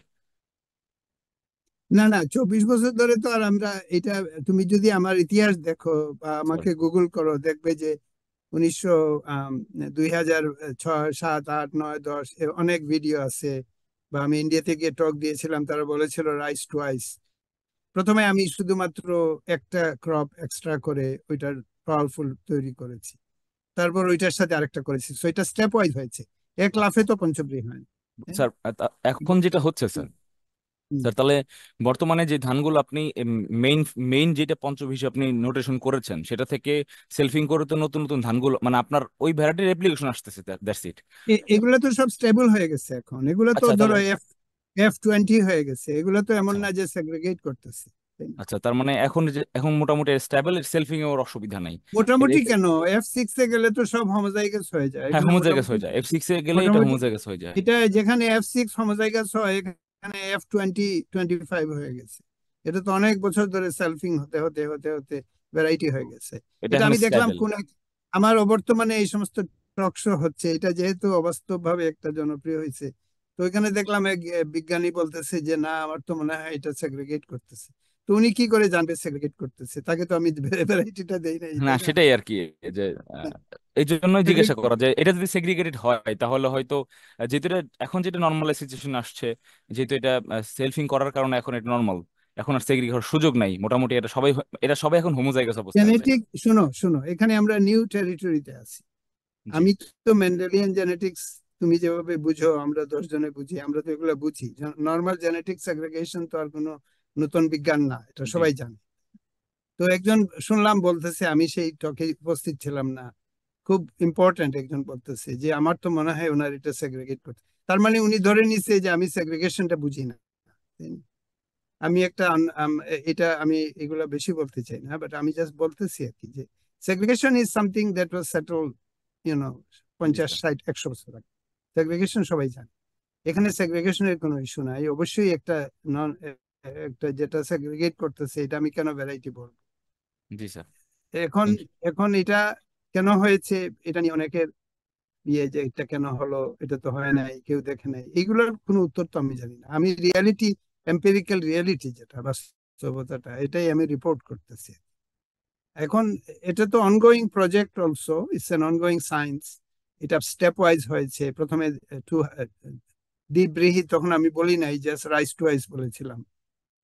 অনেকে সিম্পলি রাটুন বলে। তো রাটুন কথাটা এস্থেটিক্যালি আমার কাছে বিরক্তিকর লাগে, আমি জানি না এই রাটুন বলে কেন। আই ডোন্ট লাইক ইট, এই জন্য আমি রাটুন বলি না। আমি মাল্টি হারভেস্ট, অনেকটা নিউট্রাল কথা, multi harvest crop rather than mono harvest crop, এটা মোর মিনিংফুল। মাল্টি হারভেস্ট হলে ইন্ডিয়া, চাইনিজরা রাটুন বলে শুধুমাত্র একটা হলে ওটাকে রাটুন, তো দুইটা হলে তিনটা হলে কি হবে, এটার কোনো পরিভাষা নাই। এই জন্য আমি মাল্টি হারভেস্ট।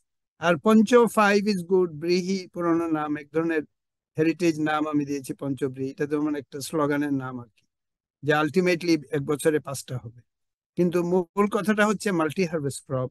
তো একটা মনো হারভেস্ট ক্রপ মাল্টি হারভেস্ট যখন হয়, এটার ভিতরে তো বিশাল বিজ্ঞান আছে, অক্সিন সাইটোকাইনিনের খেলা আছে, নতুন জিনগুলো অ্যাক্টিভেটেড হয়েছে হয়তো। আমি যেহেতু জিন রেগুলেশনে এবং জেনেটিক্সে সারা জীবন কাজ করেছি, আমি তো কিছুটা অনুমান করতে পারি যে কি হতে পারে। তো অনুমান করলে তো চলবে না, এটা স্পেসিফিক জিন ট্রান্সক্রিপ্টোমিক্স যেটা, এটা করতে হবে, এবং কোন জিনগুলো অ্যাক্টিভেটেড হয়েছে এগুলো করতে হবে। এটা ভবিষ্যতের বিজ্ঞান হবে আর কি। Next slide.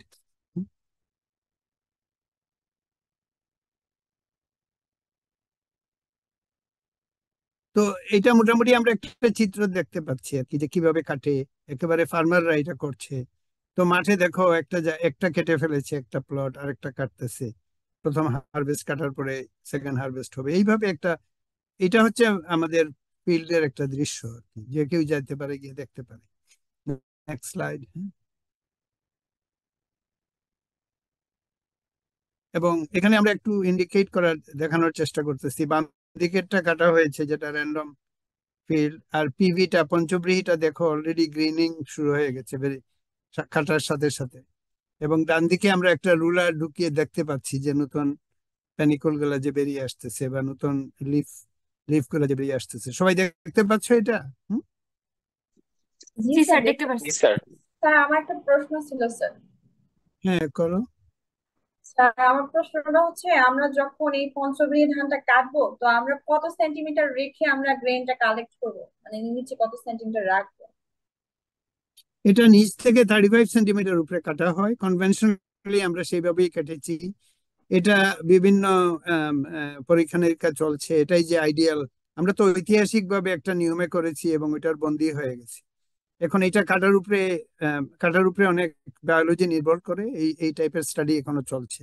বাট আমি, তোমরা যেহেতু একটা জেনেটিক্স এর একটা সমাজদার গ্রুপ, আমি তোমাদেরকে একদম ডিটেলসটা দেখাতে চাচ্ছি আর কি, যে মেথোডোলজি আমরা কি ফলো করতেছি আর কি। এবং দেখতে পাচ্ছ ডান দিকে পিভি যেটা, এটা অতি দ্রুত এক ধরনের গ্রিনিং এর দিকে চলে যায়, এবং ডাইনে তুমি এই রুলারের পাশে দেখতে পাচ্ছ যে নিউ লিফ চলে আসতেছে। Next slide.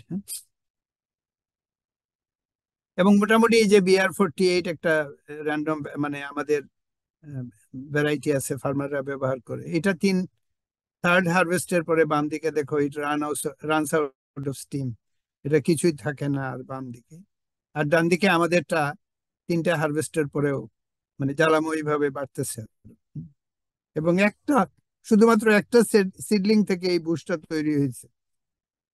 এটা আরেকটা জিনিস বুঝতে হবে, যে সাইড ওয়াইজ এটা প্রচন্ড ভাবে বাড়তেছে।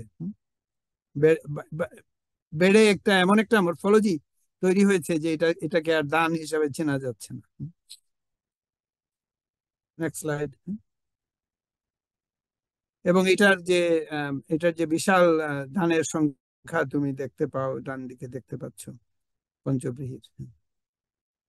Next slide.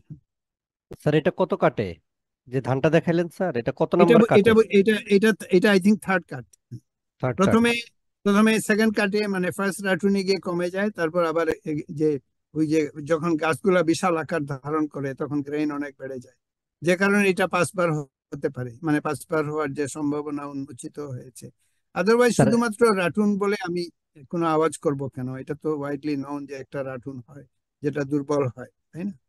কিন্তু এখানে যে এই যে রিজুভেনেশনটা হয়, যেটার একটা নতুন বায়োলজি, এটাতে গ্রেইনের সংখ্যা একদম অবাস্তব ভাবে বেড়ে যায় এবং গাছগুলো বিশাল হয়ে ওঠে। একটা গাছ থেকে আমি তোমাকে বলতে পারি, আমি ইদানিং আমার ফার্মারদের সাথে আলাপ করছিলাম, শুধুমাত্র একটা গাছ থেকে 100 গ্রাম ধান হয়েছে। জি স্যার। ফোর্থ এবং ফিফথ হারভেস্ট, মাঝে মাঝে fourth harvest is very high, কোনো সময় থার্ড হারভেস্ট হাই, পরের গুলা কম। একটা সার্টেন এক এক ভ্যারাইটি এক এক ক্যারেক্টার দেখাচ্ছে। এটা আমাদেরকে কয়েক বছর ধরে, মানে এটা তো বুঝতেই পারো, এটা তো 3 দিনে এক্সপেরিমেন্ট করা যায় না। প্রত্যেকটা এক্সপেরিমেন্ট হচ্ছে একটা পুরো লাইফ সাইকেল, হুইচ মিনস কয়েকটা মাস, তাই না? আর আমি টিডিয়াসলি ফার্মারদেরকে নিয়ে এটাতে চীনা যুগের মতো লেগে আছি to get to the full story. তো যাই হোক, শারমিন বলো। দুইটা প্রশ্ন আছে, শারমিন বলো। স্যার হচ্ছে আপনার যে পঞ্চব্রীহির যে মেইন মেথডটা, এটা যদি স্যার হচ্ছে ফডার ক্রপে আমরা আনতে পারি কোনোভাবে, একবার লাগাই আমরা 5বার হচ্ছে প্রোডাকশন পাবো, এটা মনে হয় একটা রেভলিউশন হতে পারে। ফডার ক্রপ মানে কোন ক্রপ এক্স্যাক্টলি? স্যার হচ্ছে গবাদি পশুকে খাওয়ানোর জন্য যেগুলো না, ইউজ বুঝেছি করা আমি, হয়। বাট কোন স্পিসিসটা, কোন স্পিসিস, কোন স্যার ভ্যারাইটি? যেমন সরগম? হচ্ছে নেপিয়ার ঘাস বা এই টাইপের ওকে। কিছু। নেপিয়ার গ্রাস তো এমনি পেরেনিয়াল। নেপিয়ার গ্রাস তো ধানের মতো মারা যায় না। নেপিয়ার গ্রাস তো বার্ডিং এর মাধ্যমে হয় এনিওয়ে। স্যার প্রোডাকশন কি এত হাই আসে প্রত্যেকবারই? আমি জানি কারণ না, আমি আমি যেটা ডিটেইলস। দেখলাম আপনার এখানে প্রোডাকশন হাই আসতেছে, মানে হচ্ছে হ্যাঁ, গাছের গ্রোথটা অনেক বেশি দেখা যাচ্ছে। হ্যাঁ, ওইটার জন্য একটা ট্রিক আছে, ওইটা আমি নেপিয়ার গ্রাসে করে দেখবো না। এটা তো আমি তো এখন সবকিছু তো, মানে মেথোডোলজি তো আমি পুরো উন্মোচিত করি নাই এখন, তাই না? তো স্যার এটা একটা চমৎকার প্রসঙ্গ আসলে, শারমিন তুল্য। যেমন অনেক জায়গাতে যেমন যেগুলো ফলল্যান্ড, যেগুলো পতিত জমি, যেখানে সাধারণত এ ধরনের ঘাস লাগানো হয়, সেটা চাষিরা খুবই পছন্দ করবে যে আমি একবার লাগালাম। ওই ওই কৌশলটা যদি আসলে আপনি যে হ্যাঁ, কৌশল 5 বার আর কি প্রোডাকশন চলে আসতেছে এত কম টাইমে। আপনি স্যার যেমন আরো বেশ কিছু রায় প্রয়োগ দেখিয়েছিলেন আমাদের কার্সে যখন প্রেজেন্টেশন দিয়েছিলেন, যে ওই সব ভ্যারাইটি চেষ্টা হচ্ছে ঘাস জাতীয়, বিশেষ করে যেগুলো গবাদি পশুকে খাওয়ানো হ্যাঁ হয়। হ্যাঁ, এটা এটা আমি এখানে হয়তো কালকে দেখাবো। আমরা অসংখ্য ভ্যারাইটিতে ইনভলভ, সরগম থেকে শুরু করে তোমাদের যে ফক্সটেল মিলেট, যেটা কাউন, গম, হেন জিনিস নাই যে আমরা এখন ব্রিড করতেছি না এবং পঞ্চব্রীহি করার চেষ্টা করতেছি না। আমাদের লিমিটেড কন্ডিশনে তো আমরা করেই যাচ্ছি। এখন আমাদের একটা সমস্যা হলো যে শক্তিশালী লোকজন আমাদেরকে বিশ্বাস করতেছে না, যার ফলে আমাদেরকে একটু কোণঠাসা করে রাখছে আর কি। বিশ্বাস করতে হবে তো প্রথমে, তাই না? স্যার দেখি Rifat question. Rifat, sir sir আপনি যে বললেন স্যার মানে বিভিন্ন বার মানে কাটের পরে যে ইল্ডের যে স্যার তারতম্য, স্যার মানে আপনি কি মনে করেন স্যার এটা কোনো মানে মানে মানে ফটো সেন্সিটিভিটির সাথে মানে সম্পর্কিত কিনা? ফটোসেন্সিটিভিটিটা তো পরে আসে, এটা মূলত এক ধরনের অ্যাক্টিভেশন হচ্ছে কাটার ফলে। মানে ইউ হ্যাভ টু আন্ডারস্ট্যান্ড যে কাটিংটা একটা ডেভেলপমেন্টাল ইভেন্ট, তাই না? ধানকে এইভাবে একটা মাঠের মধ্যে রেখে বারবার কেউ কাটে নাই আগে কোনোদিন, এই এক্সপেরিমেন্টটাই কোনোদিন কেউ করেনি। শুধুমাত্র রাটুন করেছে চাইনিজরা, যেটা একটা ক্রপ। কিন্তু সারা জি বছর স্যার। মাঠের মধ্যে ধানকে রেখে এটাকে পর্যায়ক্রমিক ভাবে কাটা, এবং এইটা এইটার মাধ্যমে আমরা এই উইনার গুলাকে সিলেক্ট করেছি, তাই না?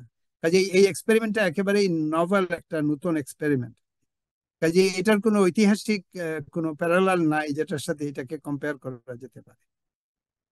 মানে এমনি অনেকে বলে যে আমাদের রাটুন হয় এই ভ্যারাইটির হয়েছে, আরেকজন বলে কোথায় হয়েছে, ইন্দোনেশিয়াতে হয়েছে। এগুলা হতে পারে, এগুলা এগুলা 1000 বছর আগে হয়তো কোনো ফার্মার সিলেক্ট করেছে বা কিছু। এটা আমাদেরটা হলো একটা মডার্ন এক্সপেরিমেন্ট, যেটা আমি শুরু করেছি ডিফাইন প্যারেন্ট থেকে। এটা একটা প্রপার জেনেটিক ফরওয়ার্ড মিউটেশনাল বলতে পারো একটা এক্সপেরিমেন্ট। কাজে এটার আগে কি ছিল, পরে কি হয়ে দাঁড়িয়েছে, এই কম্পারিজনের মাধ্যমে এটা রেসপন্সিবল জিনগুলা বেরিয়ে আসবে। এটা একটা মডার্ন ব্রিডিং প্রজেক্ট। এটা কিছু ভ্যারাইটিকে নিয়ে এটা রাটুন হলো কি হলো না মাপার প্রজেক্ট নেওয়া, এটা এটা একটা ডিফাইন্ড প্রজেক্ট। কাজে এগুলো সব আমরা জেনে যাব, আমাদের জাস্ট অপেক্ষা করতে হবে।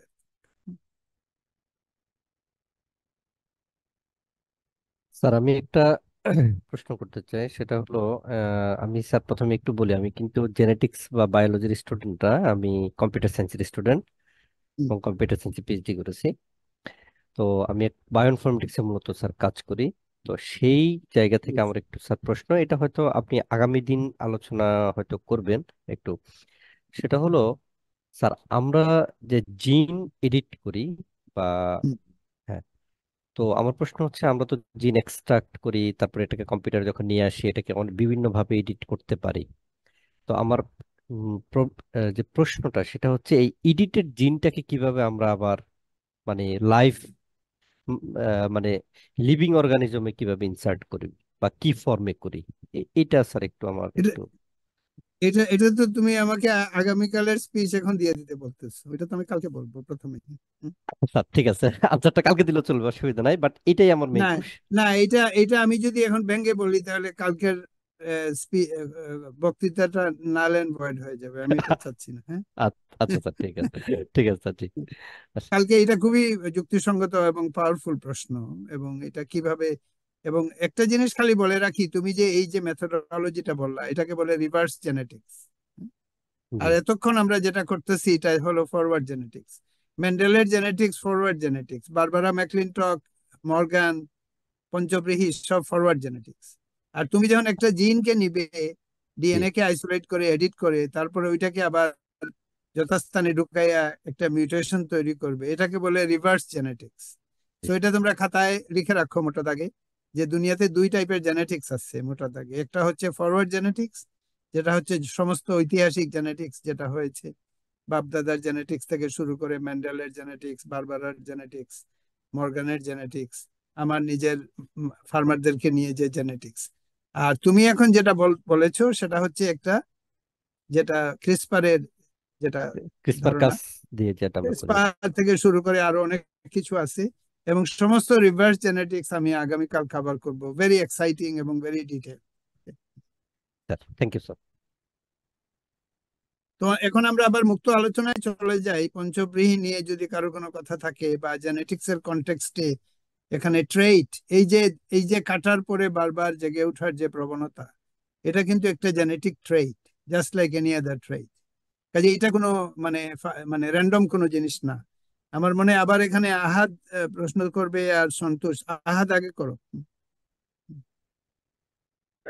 একটা কোশ্চেন স্যার, আমরা জানি যে রাইস হচ্ছে একটা C3 প্ল্যান্ট। সেক্ষেত্রে আমরা জানি যে রাইস একটা ওয়াটার লাভিং প্ল্যান্ট, এবং C4 এর ক্যারেক্টারিস্টিক্স কিছু ছিল স্যার, যে তারা ভেরি এক্সট্রিম কন্ডিশনে বা হচ্ছে নন ফেড বা রেইন ফেড কন্ডিশনে সার্ভাইভ করতে পারে C4 এর ক্ষেত্রে। তো সেক্ষেত্রে আমরা রাইসকে C4 বানানোর জন্য কি কোনো পদক্ষেপ নেওয়া যেতে পারে? অলরেডি তো ইডি মানে tense of millions of dollar rice C4 project তো আছে, যেটা C4 প্ল্যান্ট থেকে, যেমন আমার কর্ন, যেমন মেইজ হলো C4, বা আমি আর একটা ইয়ে মিলেট নিয়ে কাজ করি, ফক্সটেল মিলেট কাউন, যেটা এটা C4। তো আমার C4 প্রজেক্টে অনেক কাজ আছে যেটা আমি আজকে কভার করি না, মেবি কালকে কিছুটা করবো। আর রাইসটা হচ্ছে C3, এটাকে C4 করা, রিলেভেন্ট জিনগুলো ঢুকিয়ে দেওয়া, এটা ইরির একটা C4 প্রজেক্ট, গুগল করলেই পাবে। এটা মানে মানে কোটি কোটি কোটি কোটি ডলার অলরেডি খরচ হয়ে গেছে এটাতে, এবং আউটকাম কিছু এখনো হয়নি, বাট কাজ চলতেছে। এখন আহাদের ইয়ে হয়েছে, এখন সন্তোষ। সন্তোষ। স্যার আমার প্রশ্নটা খুবই সাধারণ। নিঝুম দ্বীপে আমার কিছু কাজ হয়, গবেষণা সংক্রান্ত কাজ, বায়োডাইভার্সিটি নিয়ে কাজ। তো ওখানে কয়েকবার দেখার সুযোগ হলো। সেটা হলো কিছু ধান হয় যেগুলো প্রায় 4-4.5 ফিটের মতো লম্বা হয়, রীতিমতো আমার গলা ছুঁই ছুঁই এই অবস্থা। তা আমি ওই এলাকার লোকগুলোকে জিজ্ঞেস করলাম এইটার বিশেষত্ব কি। তো বললো যে এটা স্যালাইন ওয়াটারেও এটা মারা যায় না, অনেক সময় পানি বাড়লে গাছও বাড়ে। তো আপনার পঞ্চব্রীহি নিয়ে স্যার এবার আমার সাধারণ কোয়েশ্চেন যেটা, সেটা হলো সিলেট বা অন্যান্য জায়গাগুলোতে তো প্রায় বন্যা হচ্ছে এই পরিস্থিতিতে। তো এই যে বিষয়গুলো, যেটা পানি বেড়ে যাওয়া বা স্যালিনিটি বেড়ে যাওয়া, এই বিষয়গুলোর প্রেক্ষিতে পঞ্চব্রীহির অবস্থানটা কি বা ভবিষ্যৎ পরিকল্পনা কি, যদি একটু বলতেন স্যার। এটা তো এক ধরনের স্মল ফার্মারদের প্রজেক্ট। আমি একাকি এটা করতেছি, আমার সাথে তো শুধুমাত্র আমি নিজেই করি। এটা তোমরা অনুমান করতে পারো যে এটা তো কোনো ইনস্টিটিউট আমার সাথে নাই বা ফান্ডিং কোনো এজেন্সি নাই, এটা শুধুমাত্র ব্যক্তিগত অর্থায়নে আমি এই কাজটা করেছি। তো এটা একটা নতুন ধরনের বিজ্ঞান, আমি যেটা বলতে চাই, শুরু হয়েছে। এটা তো এক ধরনের বিশাল আকার ধারণ করবে, অনেক জিন থাকবে, সেই জিন রেগুলেশন কি হবে, এটা তো একটা ইনস্টিটিউট হ্যান্ডেল করার মতো একটা বড় বিজ্ঞান ভবিষ্যতে হবে, এবং আমাকেও সেইভাবে ফান্ড রেজ করতে হবে, যেটা আমি করতে করতে যাচ্ছি। তুমি যেটার কথা বলেছো এটা বোধহয় কোয়ার্ক কাটা, যেটা প্রফেসর দেবাশিরা স্টাডি করেন, একটা অন্য একটা স্পিসিস অরাইজা কোয়ার্কটাটা। এটা উড়িধান স্যার বোধহয়। উড়িধান হ্যাঁ, উড়িধান উড়িধান উড়িদ্যান। হ্যাঁ, উড়িদ্যানটা একটা হ্যালোফাইট, বিশাল আকার ধারণ করে, ভেজিটেটিভলি প্রপাগেট করে। এটার সাথে যদি আমি পঞ্চব্রীহি ক্রস করতে চাই তো ওইটা একটা ওয়াইড ক্রস হবে, এটা সম্ভব করা। এটা তো একটা বিশাল মাপের অন্য একটা প্রজেক্ট হবে, এটার জন্য ওয়ার্ল্ড ব্যাংকের ফান্ডিং চাইতে হবে বা কিছু, বা বিল অ্যান্ড মেলিন্ডা গেটস এর কাছে যেতে হবে। তো যে কোনো ধানকে, আমাদের যে পঞ্চব্রীহি ট্রেইট আছে, এটা ফররাজ ক্রপে হোক বা আমরা ভিন্ডি টেন্ডি, বিভিন্ন ছবি হয়তো কালকে আমি তাহমিদকে আহ্বান জানাইতেছি, আরো কিছু ছবি ওখানে ঢুকাই দিও, অকরা টকরা সবকিছু কালকে, যাতে সবাই দেখতে পায় যে আর কোনটাকে আমরা পঞ্চব্রীহি করেছি। তো এই প্রজেক্টটা তো চলছে, তোমরা আমাদের গ্রামে আসবে। আমি তো ড্রোন ফুটেজ দেখালাম। আহ, যখন বৃষ্টি বৃষ্টি একটু কমবে, শীতকাল আসবে, পিঠা উৎসব হবে, পঞ্চব্রীহি ধান কাটা হবে, everyone is invited to come. Asma, বলো তুমি কি বলবে। হ্যাঁ, আমার প্রশ্নটা হচ্ছে, আমরা তো জানি ধান একটা সেলফ পলিনেটেড প্ল্যান্ট। তো আপনার যে পঞ্চব্রীহি আছে, সেলফ পলিনেটেড প্ল্যান্ট দীর্ঘদিন যদি থাকে তাহলে ইনব্রিড ডিপ্রেশন দেখা যায়। তখন দেখা যায় যে এটার মধ্যে বিভিন্ন ধরনের সমস্যা বা ফলন কমে যাওয়া বা বিভিন্ন ডিজিজ আসে বা বিভিন্ন প্রবলেম হয়। তো এটা আমরা কিভাবে ওভারকাম করব, বা এটা কি আমাদের পঞ্চবৃত্তি হওয়ার পসিবিলিটি আছে কিনা ডিপ্রেশন, যদি একটু বলতেন। হ্যাঁ, এটা হতে পারে। এই জন্য আমার একটা অপশন আছে, যে আমার একটা হাইব্রিড অপশনও আছে, যে এটাকে আমি আমার একটা হাইব্রিড স্টেরয়েড লাইন আছে, যেটার মাধ্যমে ক্রস করে এটাকে আবার নতুন করে রিকভার করা যেতে পারে, এরকম একটা অপশন, যাতে জেনেটিক ডিকে যেটাকে বলে আর কি, এটা যাতে না হয়। এগুলো সবকিছু আমি এখানে ভেঙে বলছি না, but there are some strategy to prevent. তোমার এই প্রশ্নটা অনেক ভালো, ভেরি গুড কোয়েশ্চেন। এবং এটার বিপরীতে আমরা কি করতে চাই, এটা নিয়ে আমাদের কিছু প্ল্যান আছে। Thank you sir.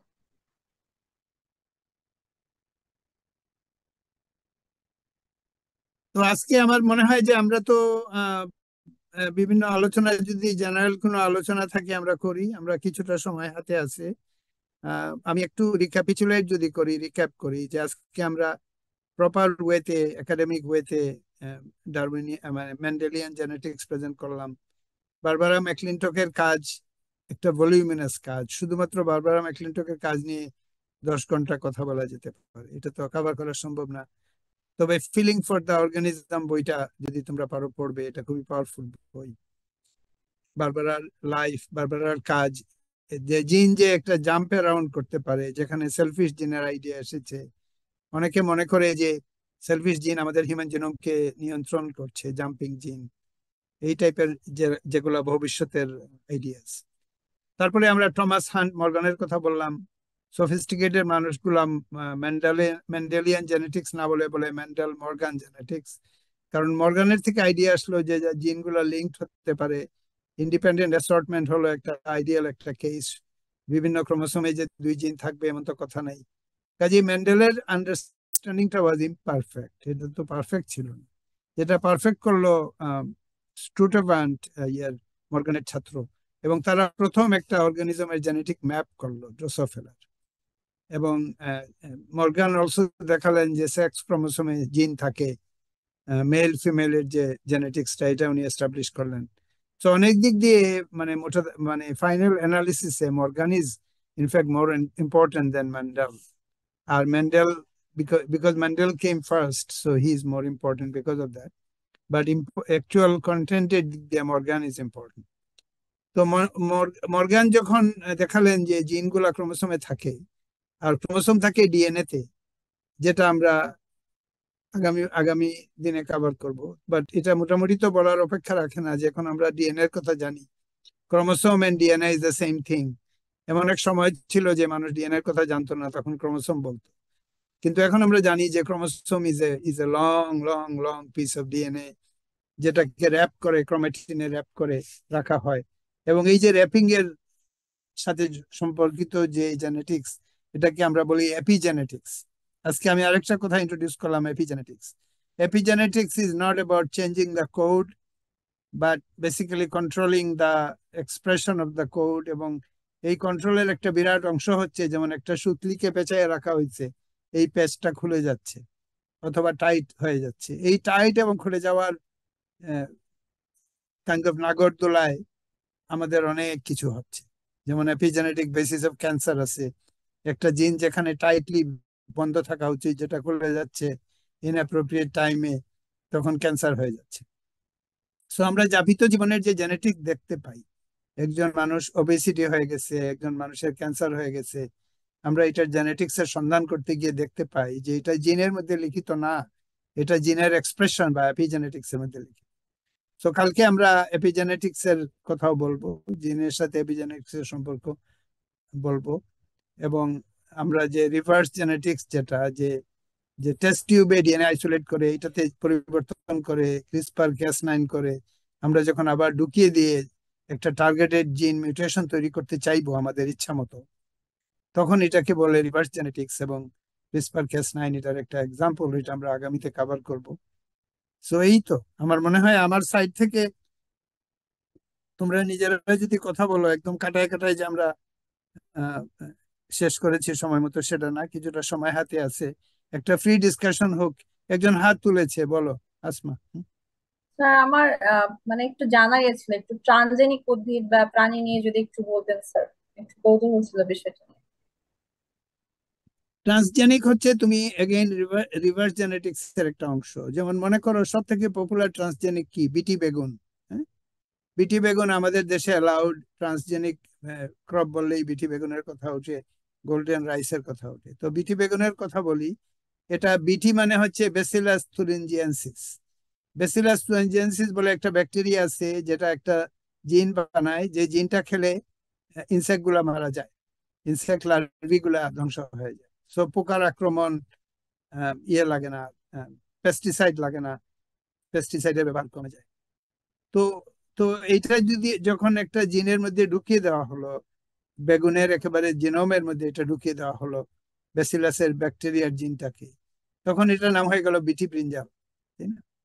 বিটি ব্রিঞ্জাল কি? বিটি ব্রিঞ্জাল হলো যে বেগুনের সেলের ভিতরে বিটি জিনটা ঢুকিয়ে দেওয়া হয়েছে। সো এটা এটা বেগুনের ক্রোমোসোমের অংশ হয়ে গেছে, এবং ওই ক্রোমোসোমের অংশ হিসাবে এটা এখন ওই বিটি প্রোটিনটা বানাচ্ছে, যেটা খেলেই পোকা মারা যাচ্ছে।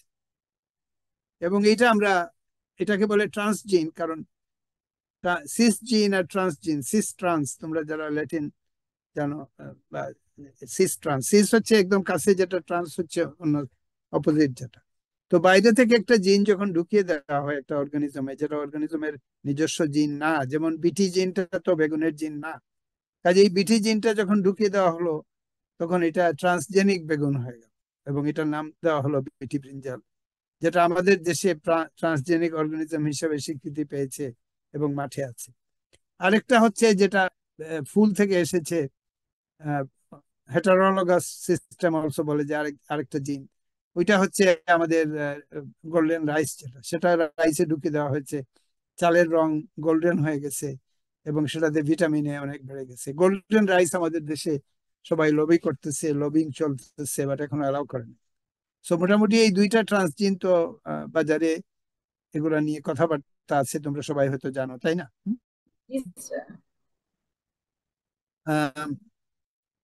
কে বলছিল এখন?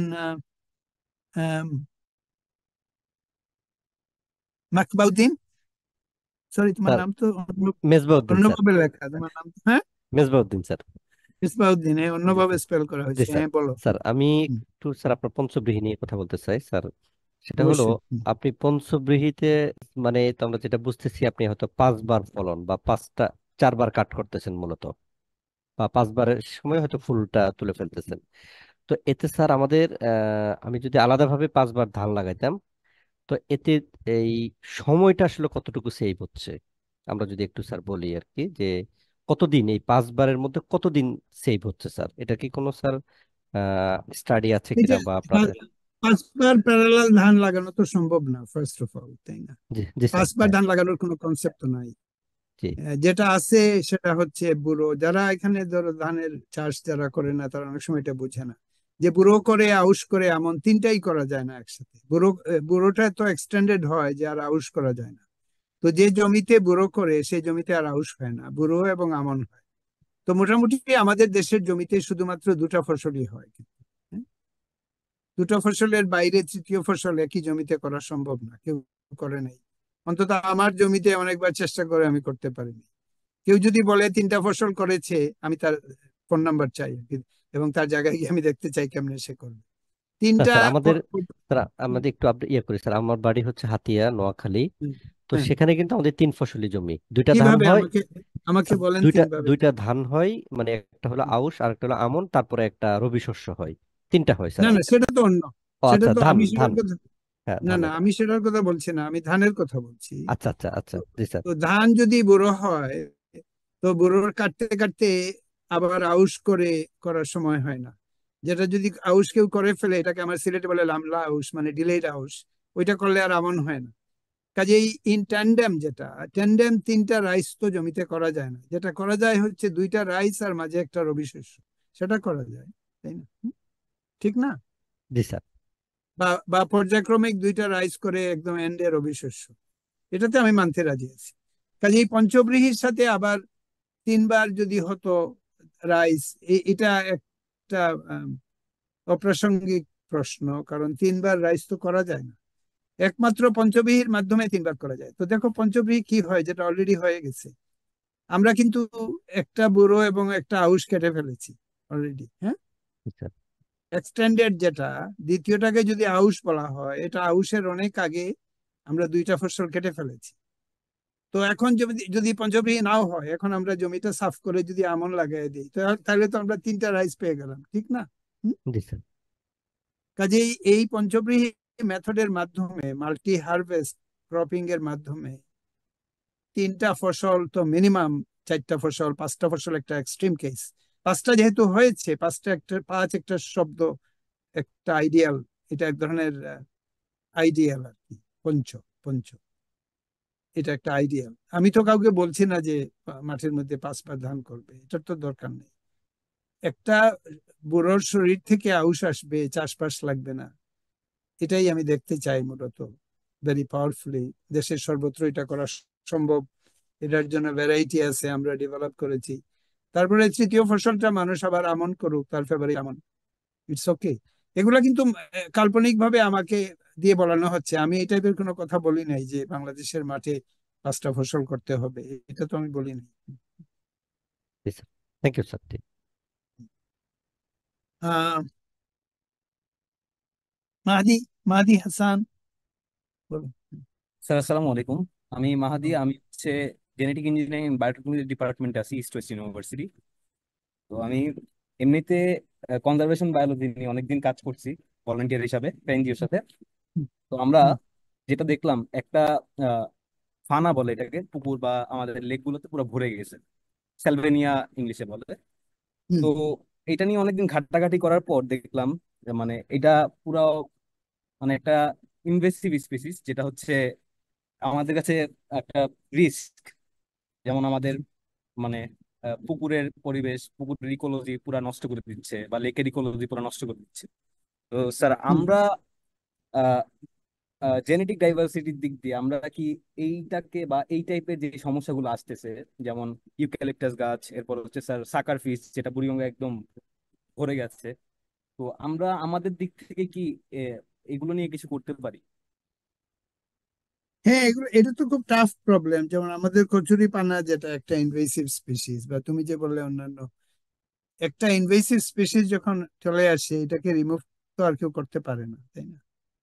আহ, অনেকে বলে যে উইডি রাইস, আমেরিকায় শোনা যায় যে রাইসটা উইডি হয়ে গেছে, লাল রঙের রাইস।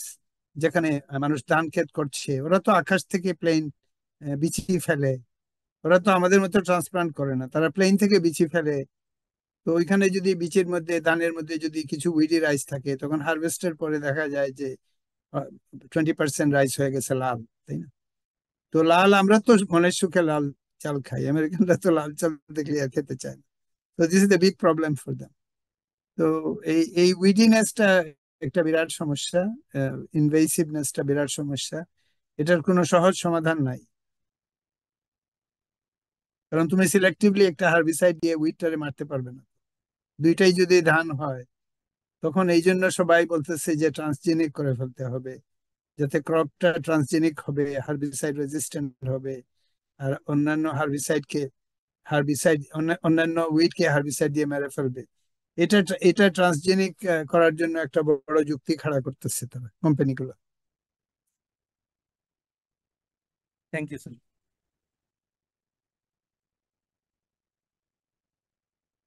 আরো কোনো প্রশ্ন কেউ করছে? হ্যালো,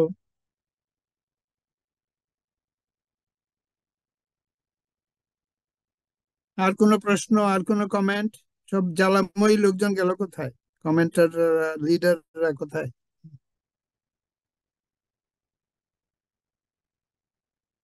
হ্যাঁ, স্যার, আমার একটা জানার ছিল। হ্যাঁ, বলো। আচ্ছা স্যার, আপনি তো চট্টগ্রামে দেখে গেছেন এই আগর প্রজেক্ট বিষয়টা।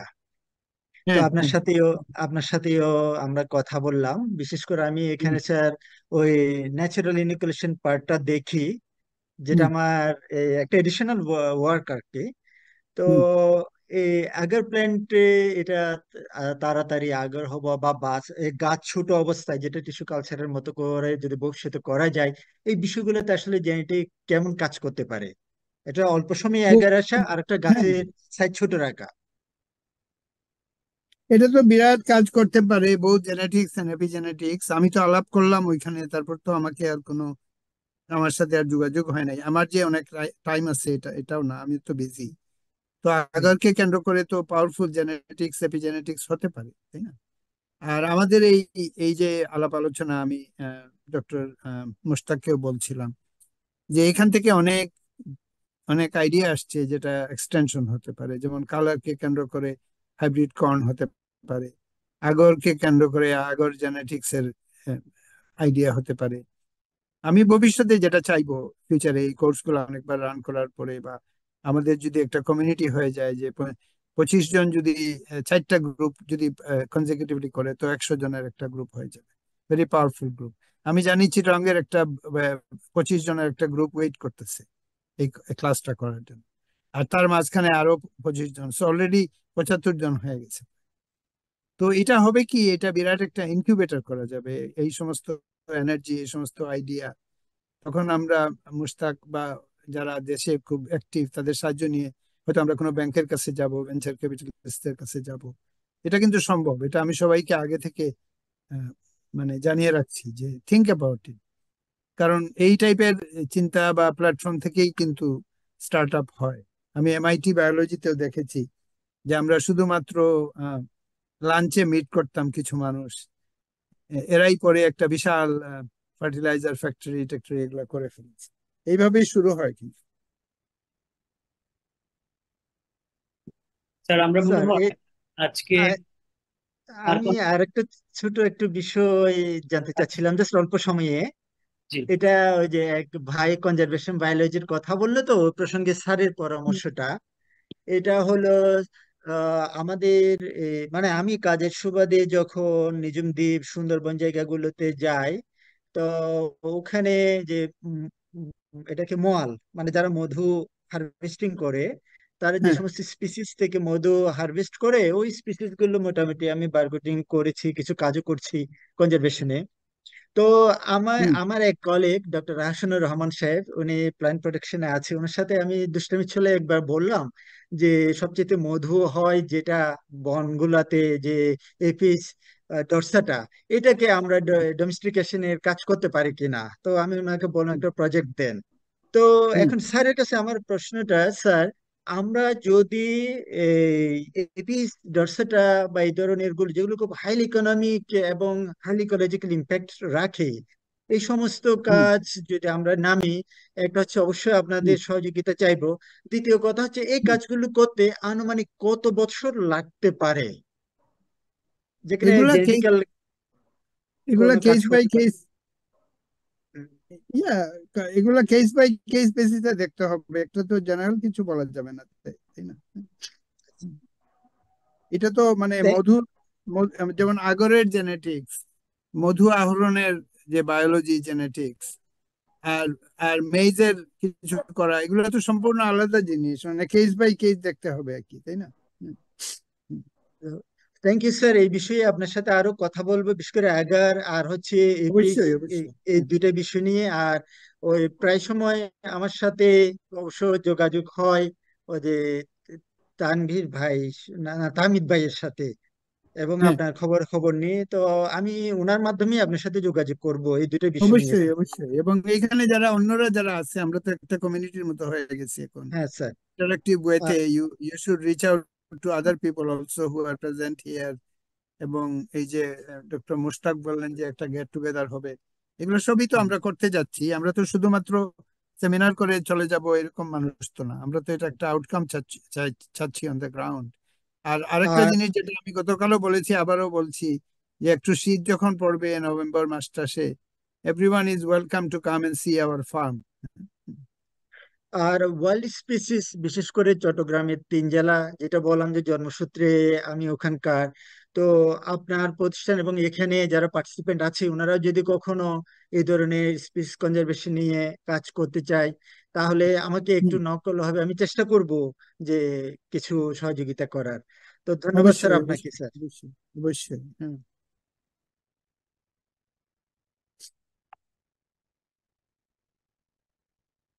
ঠিক আছে। আমার মনে হয় আমরা একেবারে লাস্ট 3 মিনিটে চলে আসছি। কিছু পার্টিং বা final statement from Mushtaq maybe. জি sir, thank you so much. আরেকটা ভালো দিন কাটলো আমাদের এবং চমৎকার ইন্টারাকশন এবং থিওরিটিক্যাল নলেজ সব দিক থেকে সমৃদ্ধ একটা সেশন ছিল।